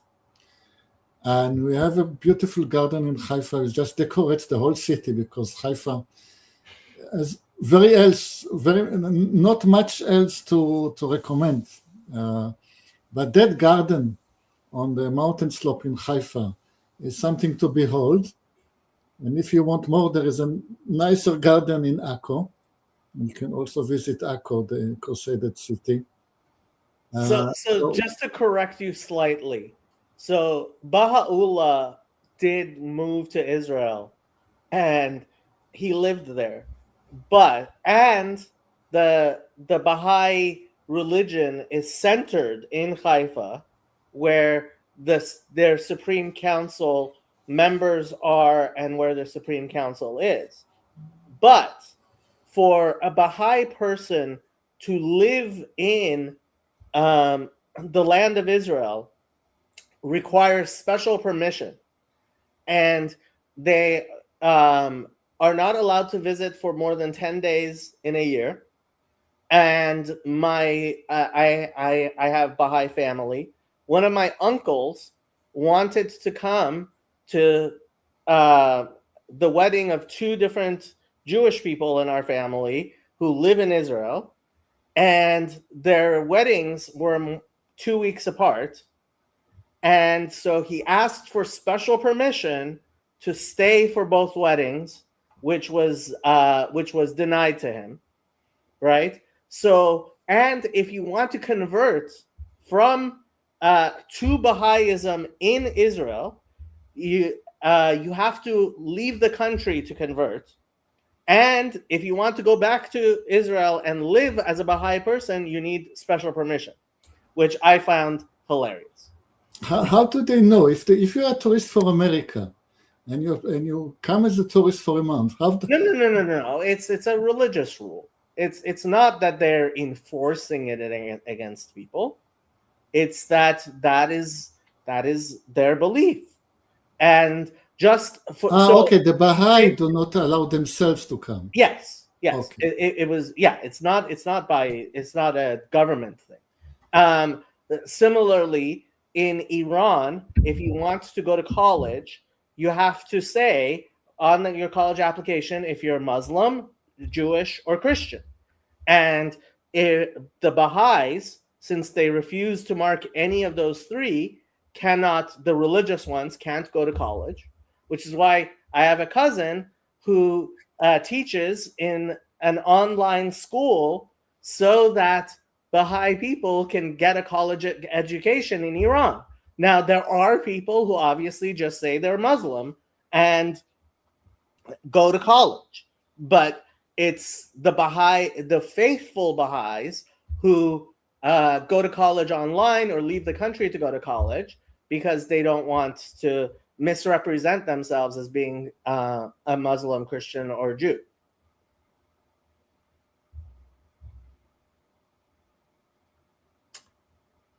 Haifa. I still don't get it. So who maintains the gardens? Oh no, people come from around the world to work at that center, and they're allowed for a whole year to come and work there. As far as maintaining the gardens, I'm not sure. Only Bahai people work the gardens, but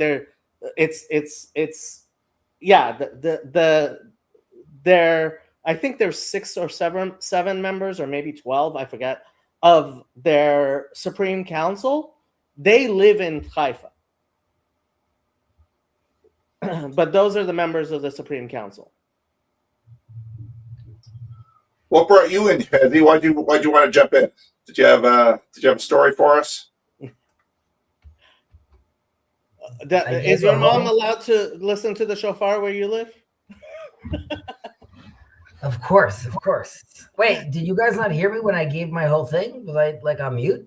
I heard you. Right, so I said, but Paul, I mentioned that, like, you saying, I don't want to. You mentioning that just your awareness of the current reconfiguration, so to speak, inside the Christian society right now, and Christian world and Christian communities is fascinating. I'm saying that's true about where Israel is. It's true about the whole world, obviously. But when you're saying, when we're looking at, as believing people, when we're looking at our Muslim brothers and sisters, and if we are also brothers and sisters, so this is as real as it gets, and also in a sense from a level playing field, so to speak, which is everyone is sort of, it's not that they're finding their footing, but you have like real people with real powers in their own regions, and that is, that's never happened before. I'm a messianist, obviously, so like, to me, this is all prophetic. We're all like, I was going to translate from Chezi to English, and say he's a messianist, and he sees what's going on in Iran, which really is shocking, right? I was listening to Karim Sajidpour. He's been making the rounds as an expert on Iran lately, on the Dispatch and things like that, right? And he was saying how he wrote an article for the Atlantic, I think it was, about the possibilities of future in Iran from a year ago, right? And he had written 7 possibilities, and for space reasons, they made him cut it down to 5, right? And one of the 2 possibilities he cut out was the possibility of a return of Pahlavi. Well, that's actually the most likely outcome right now, although I wouldn't give it a more than 10% chance. But out of the various outcomes that are foreseeable right now, a return of Pahlavi, it seems to be, I think, the biggest mistake the United States or Israel could make is killing Khamenei, because the only thing I see really saving the hardliners would be the death of Khamenei. He's a millstone around their neck. The possibility of Rouhani or Khomeini, Hassan Khomeini, being the next Ayatollah is the only thing I see as possible salvation of the Islamic regime as it exists. But I don't know how that comes about as long as Khamenei is alive. If he were to die, and I would not be surprised if there are people in the IRGC planning on finding ways of being rid of that man. He is 86. But it's, the status quo cannot continue. Not after what happened during the massacres. Those massacres they massacred their own regime by doing what they did. I'm not sure they had a better choice, but that was the end of them, as I see it. Well, they have this system where there's a supreme leader, and then they have these other councils. You know, the Council of Experts, and then the Council of the Guardian Council and Guardian Council. Yes. And so my question is, do you think that whole structure will survive? Or because one of the interesting things about Axworthy's book is, you know, you have the beginning of the monarchy and the Constitution in 1906, and you've got these various other iterations on through, and but then of course once you have this great leader who's a cleric who can basically always put his thumb on the scale, like Yoav's Supreme Court. Oh, no. This is way beyond. Look, Iran has had an absolute monarchy pretty much all the way through with modern times, with minor, these councils are where elites get to contend with the absolute monarch. Right. The supreme leader is an absolute monarch. Right. But except that it's not necessarily inherited by birth. Yeah. But the real question of the big questions right now are whether autocracies can actually successfully manage the size and complexity of the kinds of nation states we have. So this is interesting. Karim Sajidpour, just as I was listening to him, was saying, I hear the Persians chanting a lot of things, including for azadi, for freedom. I don't hear anybody chanting for democracy. And that may be the reason why Pahlavi has come to the forefront. And the thing is, I'm very serious about this. Iranians don't talk about what happened in this year and that year. They talk about what happened in this decade and that decade. Iranian history is measured not by years, but by decades, right? And so the idea that somebody is going to be the president for 4 years, right? When Ahmadinejad came to the United States and people kept on talking about Barack Obama talking with Ahmadinejad, right? President to president. I was like, you realize you're kind of saying, oh, if, I don't know, Tony Blair or whatever, Emmanuel Macron came to the United States, went and spoke to Gavin Newsom, and you're like, and they spoke, prime minister to governor, right? And it's like, those are not two equal things, right? Right, but Jacob, I would just add that, it relates to this week's portion, right? Mishpatim, which is, you could look at that and be like, all these rules we get after Sinai, they seem to map on if you're wearing your academic hat to the Hammurabi codes, but yet we come and say like, no, the nuances, the changes that we see in the Torah are what's showing us that like it's speaking to a specific people at a specific time, yet it's still trying to catapult them further into understanding and realizing the image of God. I think also with the Iranian community, it would be a mistake, like you're saying, to assume democracy for them right now. Rather, we need to allow them to have a slow roll into a place like this. But it has to start with, obviously, a lot less oppression. I don't think Iran within the next century can become a democracy. But Iran toppled over right now. Iranian culture is incompatible with the idea of having elections every 4 years. They don't need that. Why do they need that? They do have elections, though. They don't have elections. Rafsanjani wasn't allowed to stand for election. Hassan Khomeini was not allowed to stand for election. No, I understand that they certainly are not choosing their leader, but part of what's going on with this whole big movement is, what's the direction of authority? Because what happens with the Enlightenment and liberalism is the consent of the governed.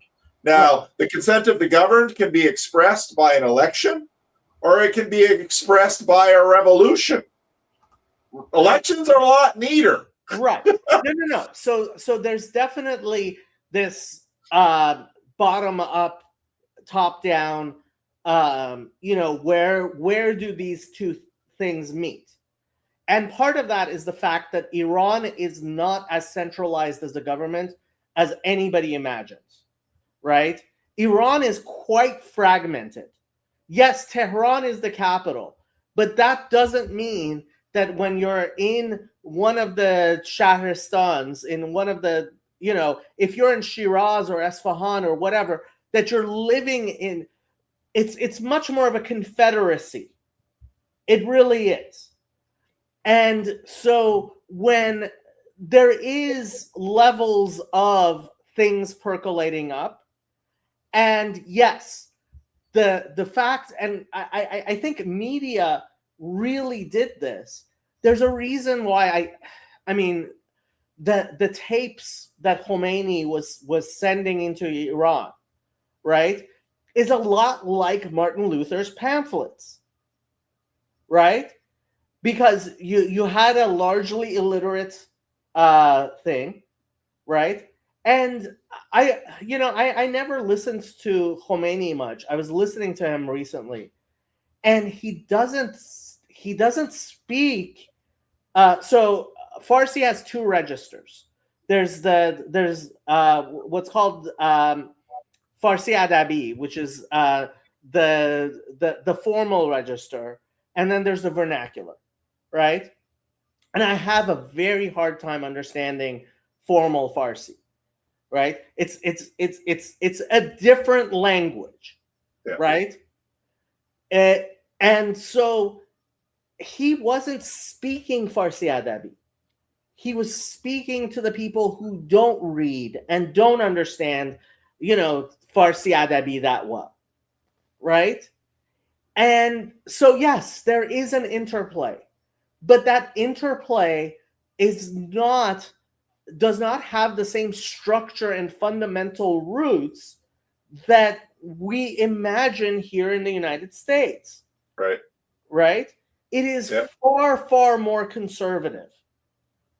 It is far, far more tribalistic, family-based, right? Far less individualistic. And so, yes, do people go and vote? Yes, people go and vote. But it's not, it's actually a lot more Doug Wilson's, we vote by household, we don't vote individuals, right? And you can bet that even if a majority of the households in Moscow wanted Jacob to be an elder, I'm not going to be a candidate on that elder board. No, I get it. And also the fact that, you can have the same practice and you can have the same language, but that doesn't mean the meaning in terms of what people invest in terms of voting is the same. I get that too. But I'm trying to understand and figure out, because I saw the politics of the Dominican Republic. Again, a country that had a very strong dictator. They like strong leaders. And often for small countries, they sort of like a strong leader because love or hate the guy, depending on how bloody he is or how much, beating up people he does behind the scenes. They want, that it's the Mussolini thing. At least when Trujillo was there, at least the trains ran on time, if they had trains. And so, it's hard to sort of get the measure of, and then of course you have this crazy thing right in the middle. And part of me wonders, I'm going to definitely read that book, Hezi. Thanks for the recommendation, because when I was in Germany for one of our festivals, I was talking to one of the guys who's been to like all of the Breakwater events. He's a student in Germany, but he's from Macedonia. And he said, with the breakup of everything after the fight that they've had over the name, Macedonia is just vicious in terms of the Balkans and the Greeks. And just to name something Macedonia is just, So then, of course, this nation state that two of you are inhabiting, to call it, what does a name mean? The name means everything. To call it Israel, if it was called, the Jewish Republic of, Judea or something like that, you wouldn't have had millions of American fundamentalists just activate. But this all, and so that's where we get to the Zionism and Messianism and how, it all matters. And so then you have this, in some ways, little bit of, I don't even know what to call the nation state of Israel in terms of, is it Western? Is it Eastern? That's what Yoav was talking about. It fascinates me greatly because it's just like, what is going on? I am restraining myself from throwing a bomb into this conversation. Go ahead. Just a second. The idea of recruiting the American public opinion around the name Israel, it was invented by a person.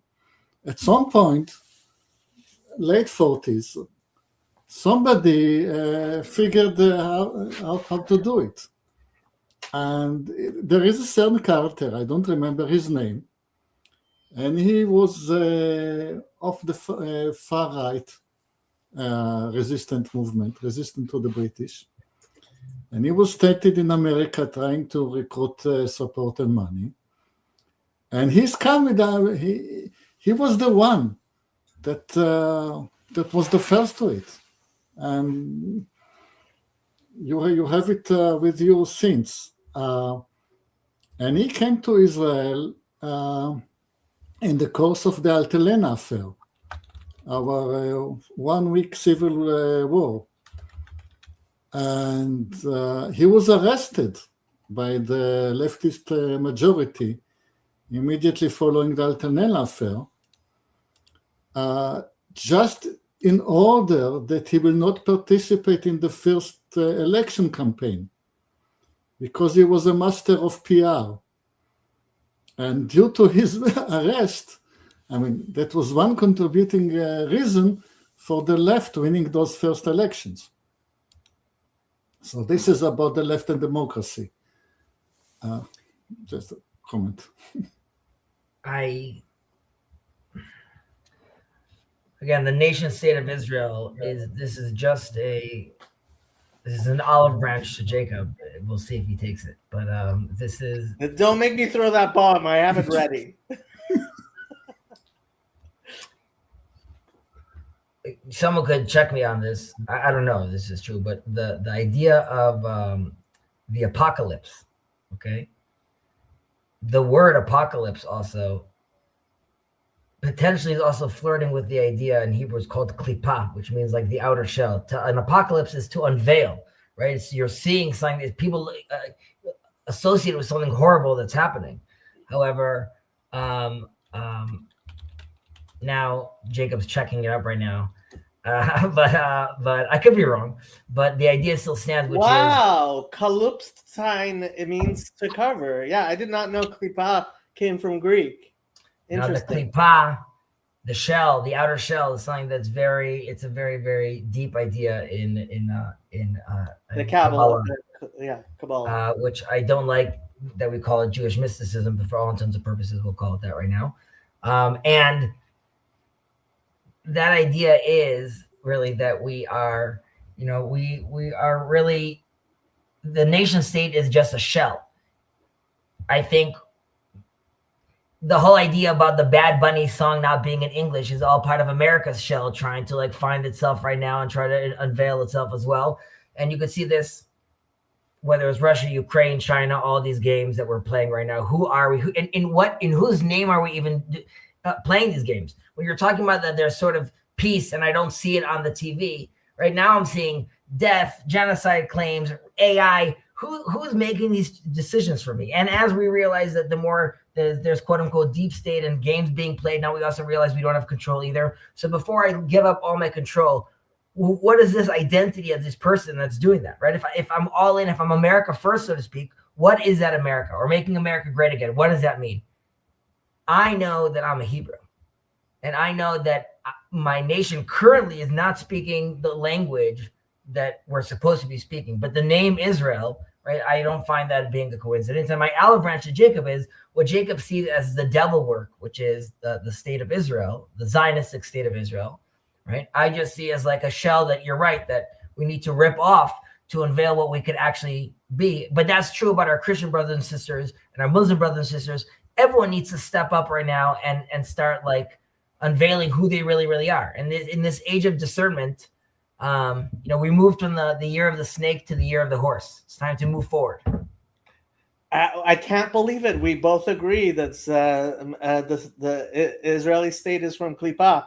Yeah, absolutely agree. By the way, Paul, did you hear my song? So here's my song.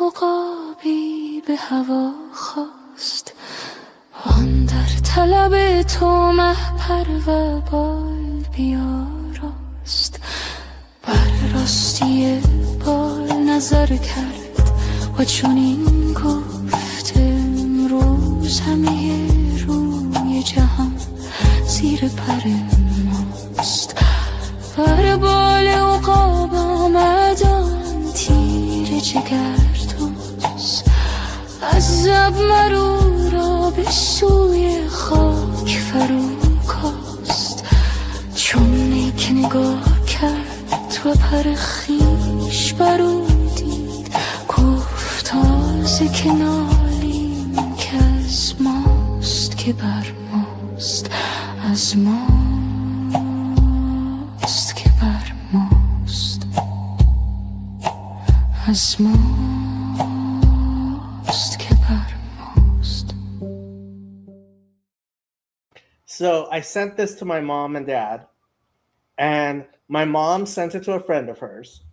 And my dad, next time I saw him, he's like, do you even understand what the words of that song mean? Do you even know where that comes, like what it means, Persian culture? I'm like, Dad, I made that song. He's like, what do you mean you made that song? My mom is like, who sang it? It's such a beautiful voice. I'm like, it's my voice. She's like, what do you mean it's your voice? I'm like, well, I made it with AI.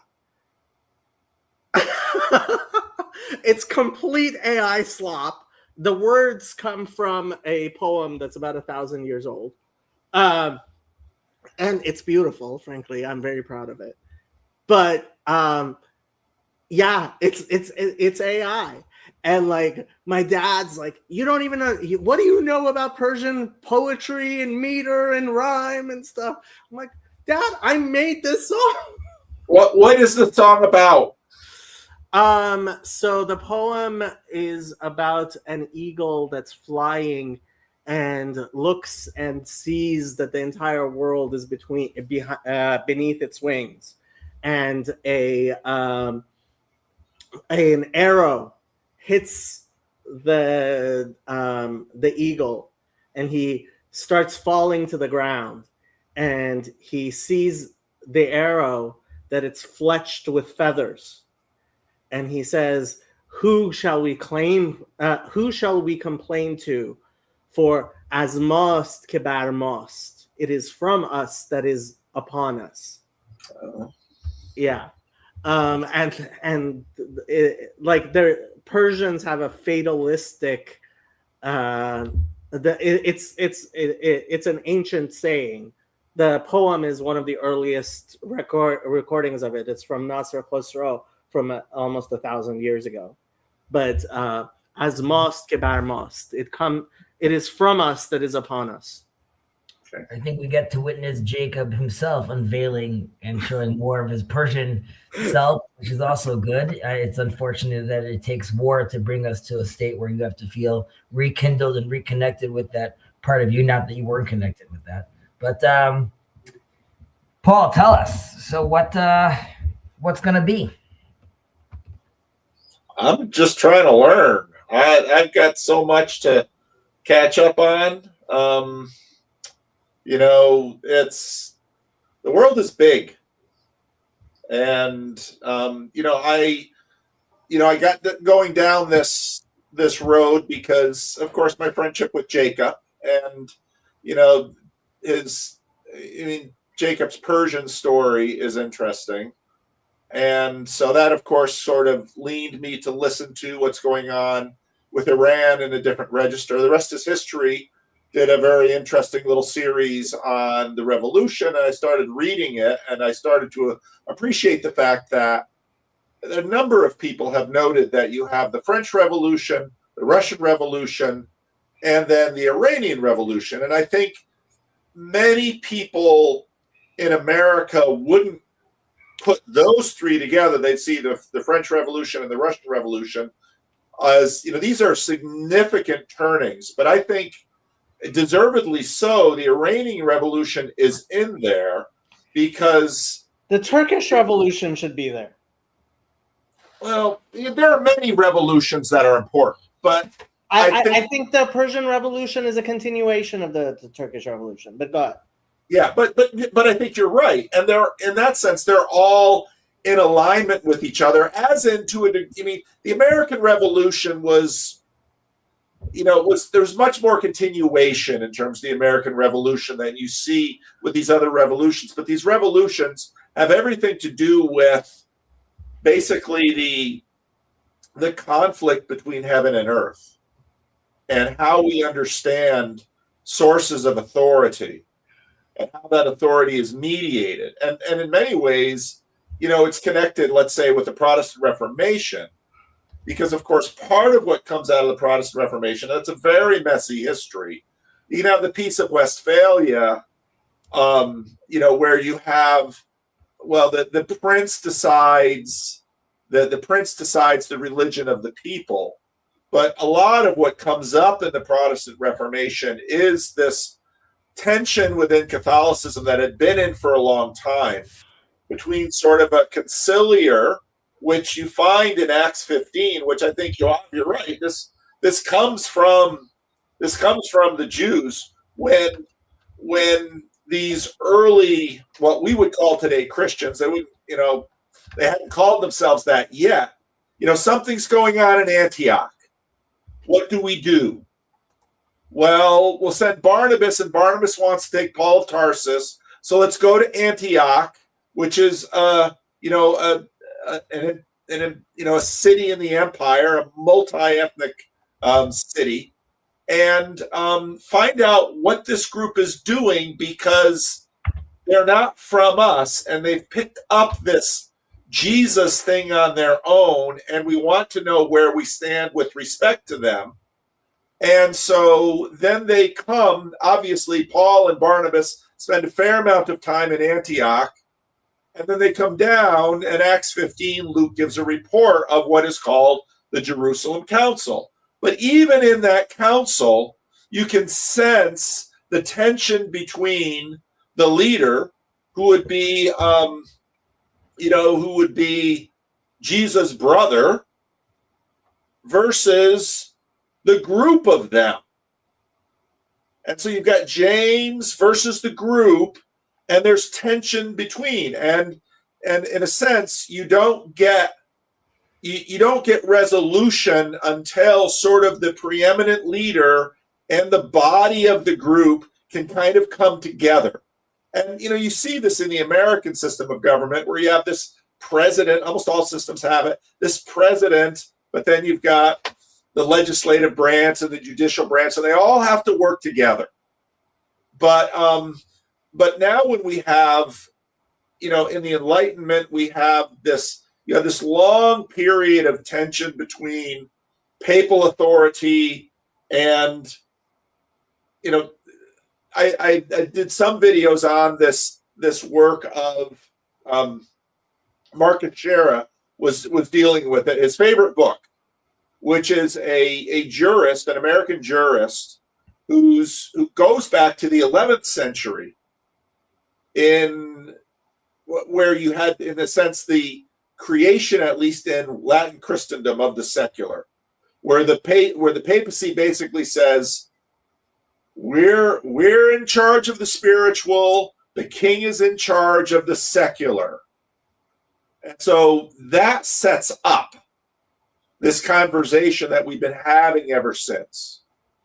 And a la the colonialism and, that whole, all of those tensions are there. And that's why when I start reading this book and realizing what happened with Khomeini and realizing, listening to Tom Holland and thinking about, shoot, there's a whole lot of smuggling, whether he did it intentionally or it just happened inside him, where he's got this new great idea. And it's like a whole bunch of stuff is in there. And of course, with something like the nation state of Israel, y'all come by it honestly, because you got all these Europeans, you got Americans, you've got people from all over the place. And so this is, in some ways, kind of the big arc that humanity is wrestling with. And what's interesting about what's happening in Israel, what's happening in Iran, what's happening in America is we're all working on these same issues. And we have for, a millennia been working on these issues of heaven and earth. And, the Peugeot brothers and their heaven and earth. I mean, I've long told people, Christians would read the Bible and say, the Bible is the story of heaven and hell. It's like, no, is it? The Bible is the story of heaven and earth. Right from the beginning, it's all set up there. And so humanity is trying to organize itself with respect to heaven and earth. And all of these struggles are subsets of that big question.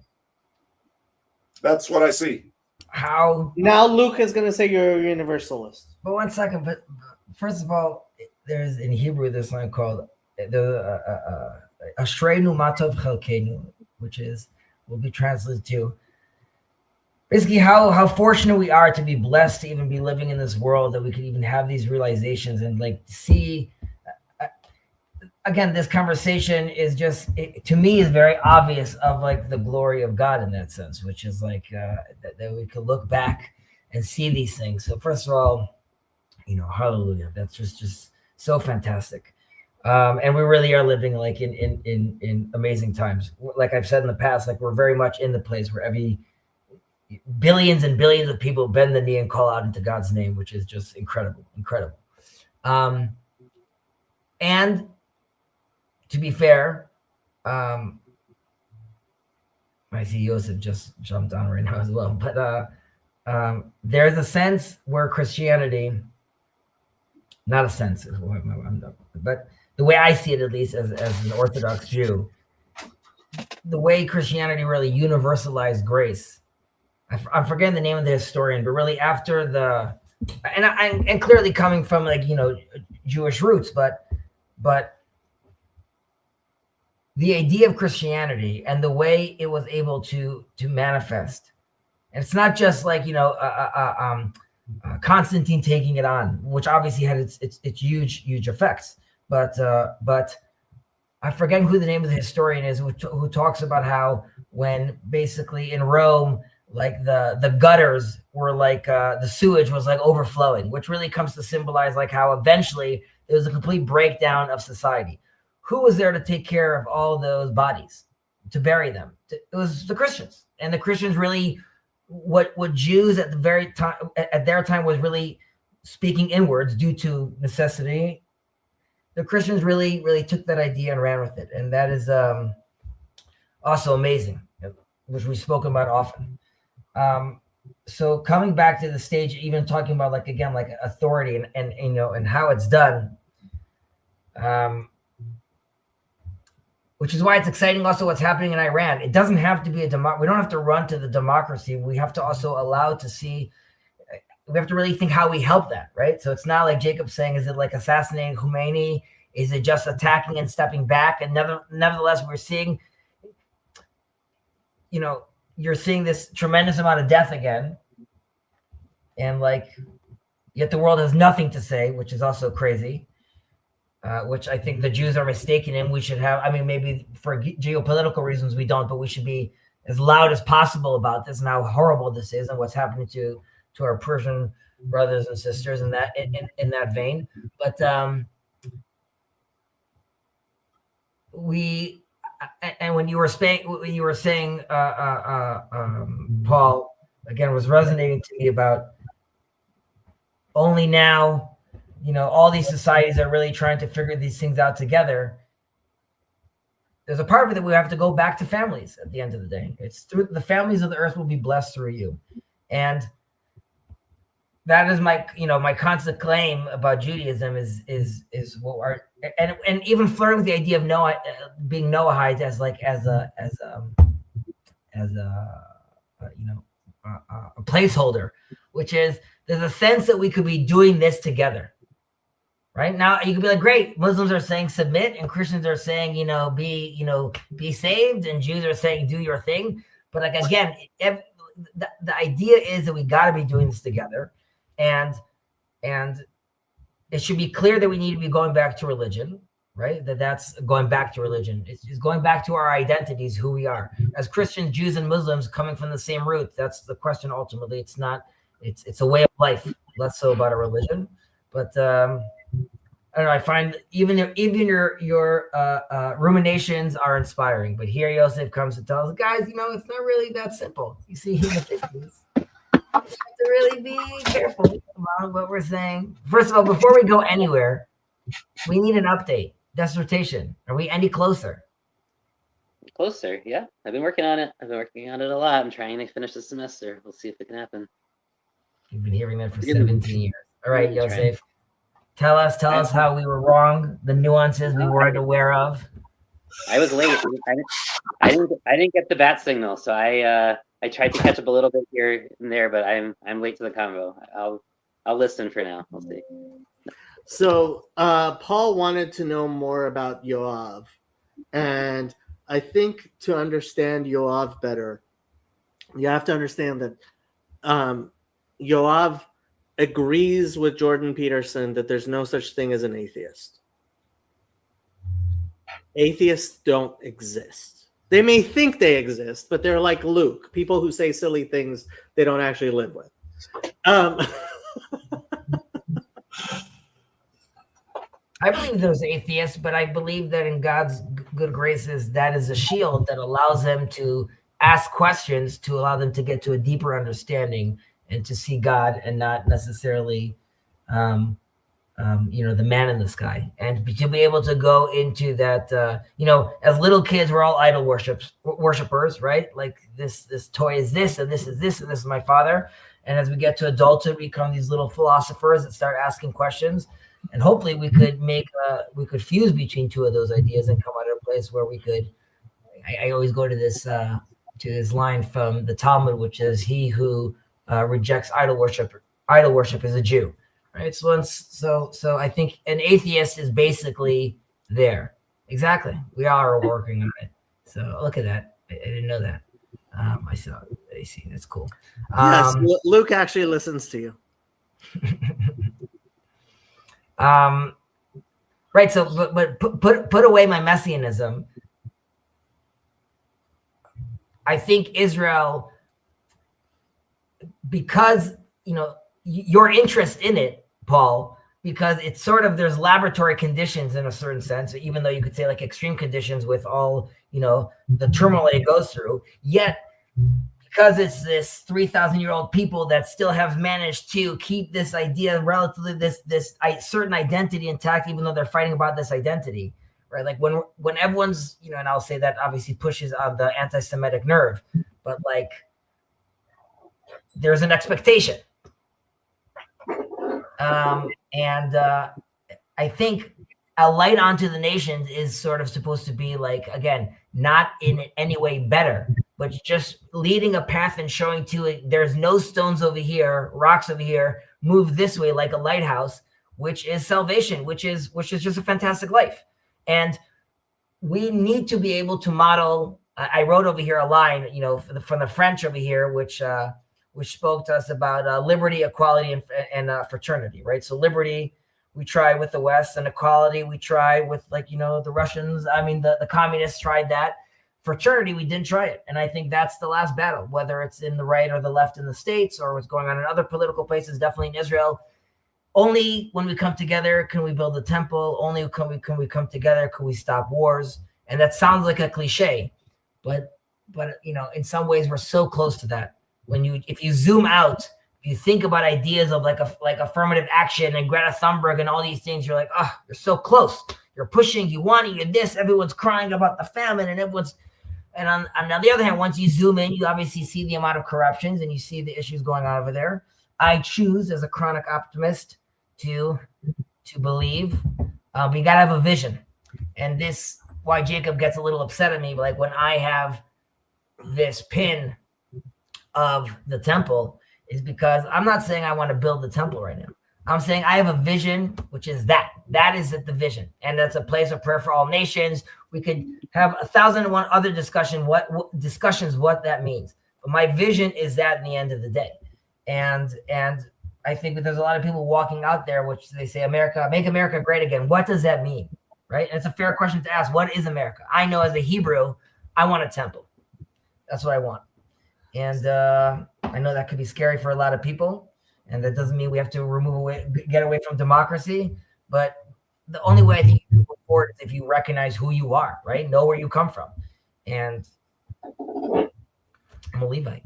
So Rabbi Burton, who I will hopefully have on my show again, on my channel again, in not so long, asked a question on Twitter, which is the age-old Jewish question, which is, why hasn't the Messiah come yet? It's like, give me one reason you think is the main reason the Messiah hasn't come yet. And I said, Sinat Chinam. And of course, I forgot the Aleph in Sinat Chinam, so it's spelled it wrong. But, and I said that especially, so there's the Mishnah in Avot that says, Hillel v'Shammai kiblu mehem, Hillel omer hevi mitalmidav shel Aaron ohev shalom v'rodef shalom ohev et habriot u'mekarvan laTorah. So it's a quotation from Hillel. Be as the students of Aaron who love peace and seek peace, who love the creatures and bring them close to Torah. And I said, it's very, very clear. And you look at all of the commentaries, it's very clear. Why does it use the word habriot, the creations? Because it's specifically including Gentiles. And so the Mishnah is specifically saying, Ohev et habriot u'mekarvan et al Torah, right? And bringing them close to Torah. I don't see very many Jews who are even aware that Mishnah very specifically is talking about bringing the Gentiles closer to Torah. Wait, hold on. And I think that's Sinat Chinam. You're not translating enough, Jacob. Go ahead, translate. Sinat Chinam is baseless hatred, I guess is the or it's the opposite of unconditional love, so we call it unconditional hatred, maybe in English. Though even that language is kind of weird. But This is traditionally one of the reasons given, like that framing is, why isn't the Messiah here? Sinat Khina. That is a very common. Oh, it's the reason that the second temple was destroyed. I mean, so we should frame it that way, I think. The first temple was destroyed for other reasons. You can pick up your Bible and read about them: idolatry, murder, oppression of the poor, maybe some sexual misconduct, right? Like, that's pretty clear. The second temple, generally, the rabbis attribute the destruction of the temple to this hatred between brothers, maybe this where it should have been unconditional love among Jews. Instead, it was destroyed because they became very sectarian and factional. And I mean, there's a lot of reasons for this. If anyone knows their Second Temple history, starting with the reason that the Romans came in the first place was because two Hasmonean brothers couldn't figure out who should be in charge. They both claimed the throne. They invited Pompey Magnuson, and he was like, "Well, I'll just take the whole country for myself." So there's that, but also, of course, late in the Second Temple period, whether you want to look at the sectarian kind of issues with that's in the Dead Sea Scrolls, that's pretty obvious, or in the New Testament, or even in and then the big one, which is during the actual war with the Romans, when the Zealots burn the food in Jerusalem so they can't hold out their siege against the Romans. They could have survived the siege, and the war would have gone a whole different way, but the Zealots wanted to force the people in Jerusalem to not just sit and behind their walls. They wanted them to fight. And that so there's a lot of, I mean, there's other reasons too, there's other stories too about this sort of issue, including with non-Jews, right? So one of the reasons that the temple is destroyed according to the rabbis is because the Roman leader tries to send a sacrifice, but he's specifically trying to trap the Jews into he's trying to provoke a war. He's trying to, or trying to provoke some military action, because he sent a sacrifice that according to Roman law is not disqualified, but according to Jewish law would be disqualified. So he wanted to kind of say well, they're not sacrificing to God on my behalf, so therefore I have a pretext to attack. This is a whole crazy thing. And even among the rabbis, they point out to sectarianism within the Pharisees, or whatever you want to call that proto-rabbinic group that was also causing, so they blame this entire set of factionalism, sectarianism, wars between others, as the reason. And so because that is the reason for this exile, that is understood as the fundamental root cause for the thing that needs to be healed, this exile time. And therefore, that might mean we can talk about Jewish unity as one way to kind of approach that, right? And that is a theme, is so people who talk about Jewish unity and want to end denominations within Judaism, or kind of a mere Christianity version of Judaism, right? We need some sort of unified thing.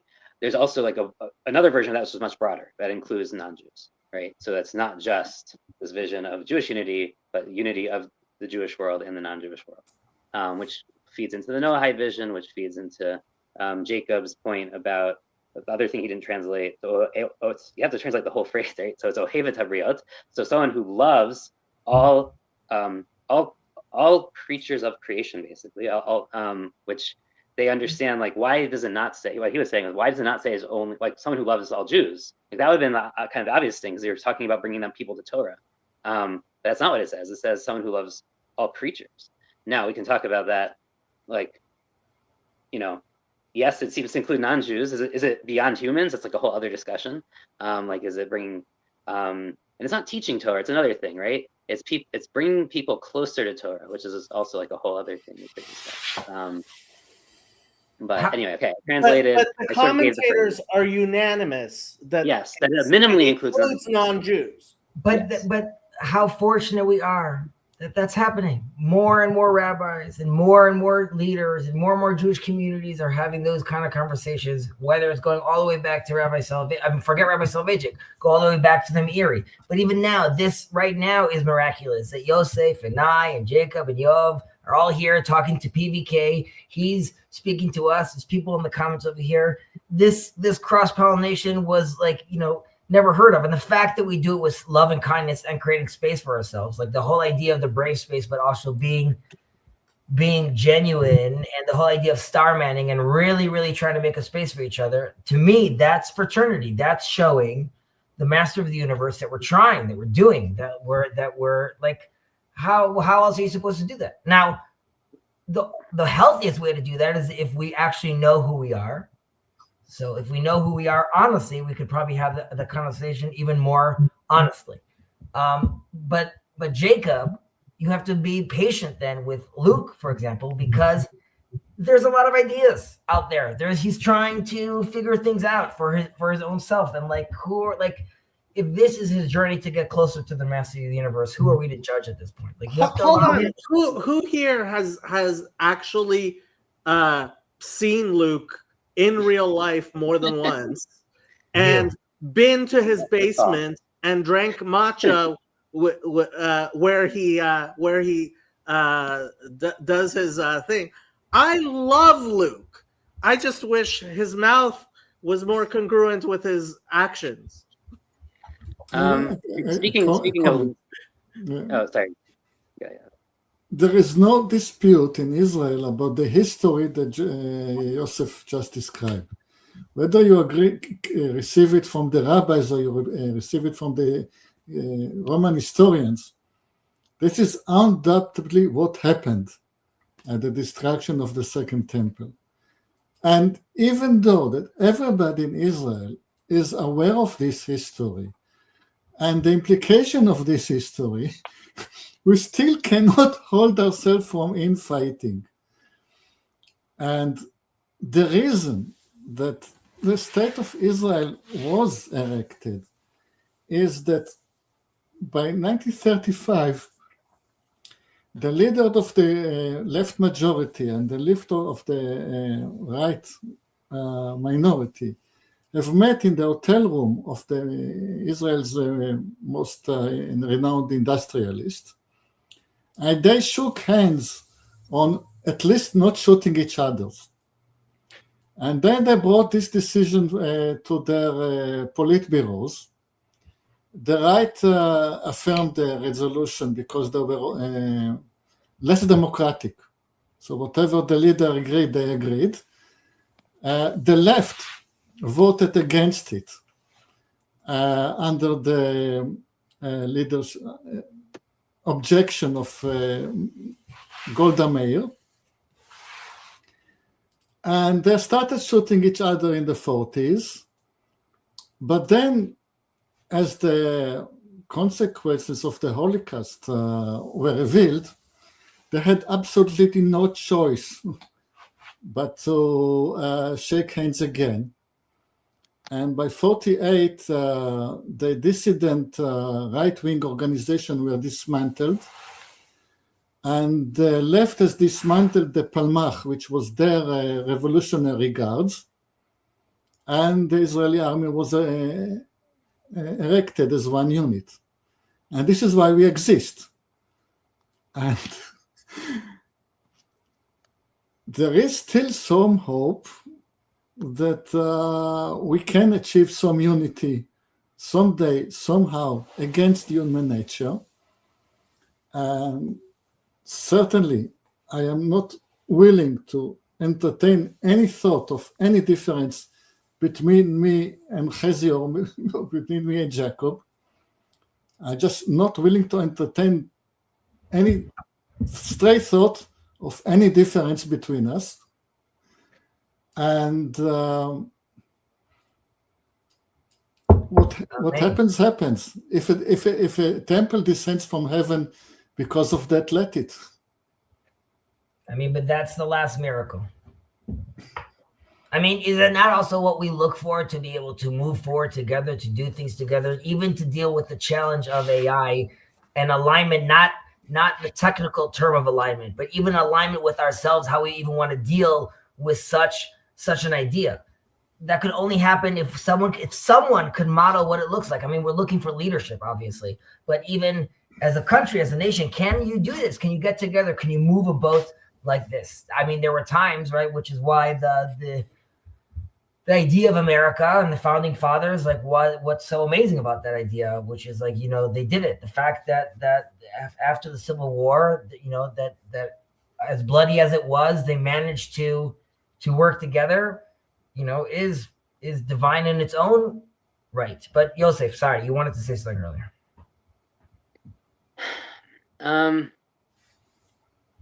I did, but we're on a different track, and I don't know that it's worth jumping off.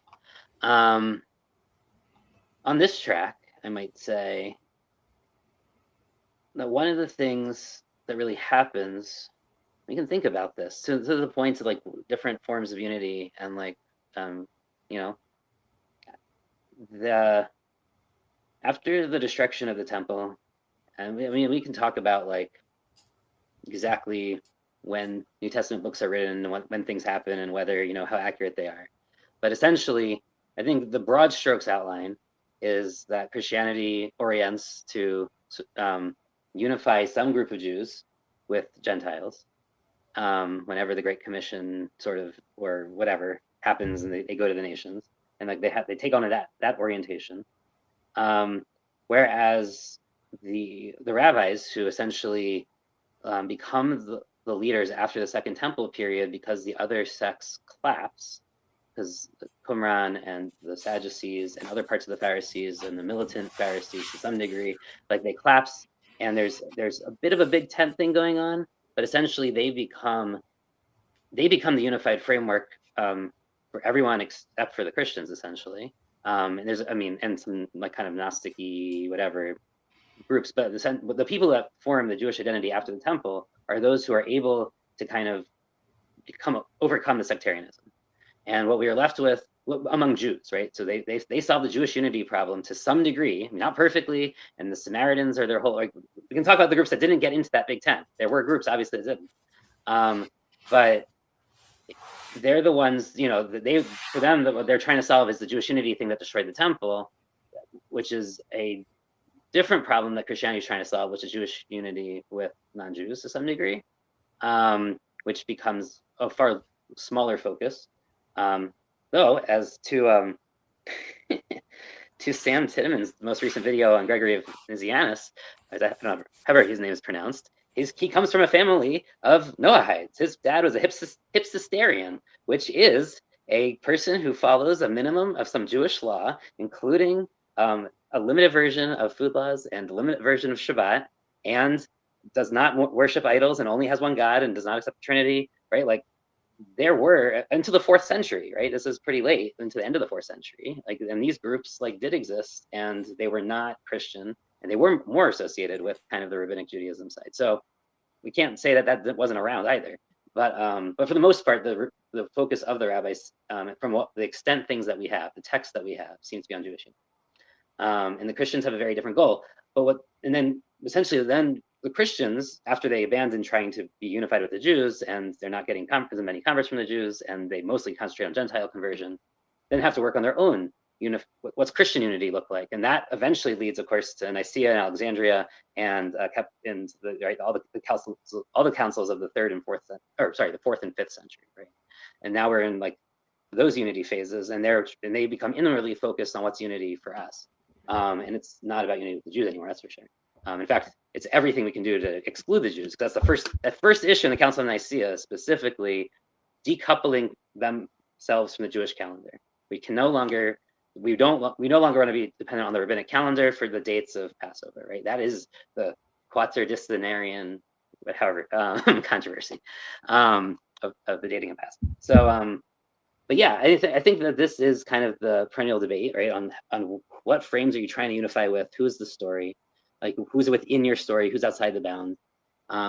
Israel right now really could use, like, it's amazing that they came to this agreement, right, in the 30s, and then didn't really keep it, but still are able to kind of revive enough of it that they were able to start the state in the late 40s, after the trauma and kind of the unity of trauma, right? That's really what's happening in both the cases, both with the rabbis and with the founding of the state of Israel. They unify in the face of trauma. That's not the same story as Christianity with Constantine to some degree, right? They're not unifying because of trauma. They're unifying for a very different reason. We can talk about what it is. But yeah. So I don't know. That's my 2 cents. You never cease to fail, Yosef. Yeah. Well, I have some things I need to do. I've spent more time here than I thought I would, considerably more. But it's been well worth it, and I really appreciate you all jumping in and helping me understand better and learning.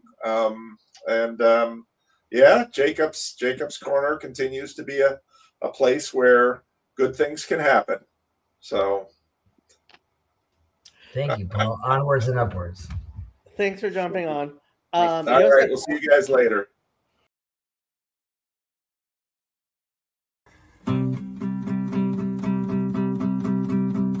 Well, I don't know about the meaning crisis, left, right, black, white, or other vices, which Jesus Christ is right, or if we're all saved. From my perspective, our propositions participate procedurally, running in circles. We're in body, we're in the age of decay. Symbolically speaking, the reapers are reaping, them damn egregores are whispering sweetly. We're all NPCs in the belly of the beast. Red pill, blue pill, bread pill, Mars Hill, or DMT, or whatever you feel.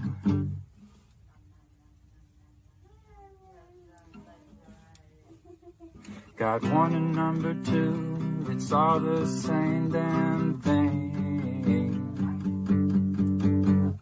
So clean your room, repent on Zoom, ontology for dummies, a bird's eye view. 'Cause if you really knew, could you really even say?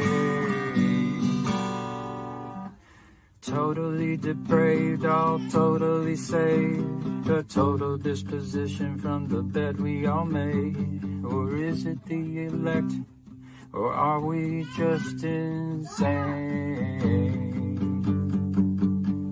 From John Vervaeke to Jonathan Pajot and Jordan Peterson to the Chris Pacou Show, Paul Vanderklays and Griswold Grimm and all the dice he shakes. This estuary ditty is a little bit cringy, ain't quite the U-shaped or the hero's journey. All the NPCs in the flood treading water to watch you save the day with a bunch of chitter-chatter. From the ortho bros to the Catholic Joes, or atheistic Jobs, to Protestant folks, the Joe Schmoes, and Jewish Jacobs, and everything in between. So love the Lord your God with all your heart and soul, with all your mind and your fingers and toes, all your neighbors too, as if they were your own. So love the Lord your God with all your heart and soul, and with all your mind and your fingers and toes, all your neighbors too, as if they were your own.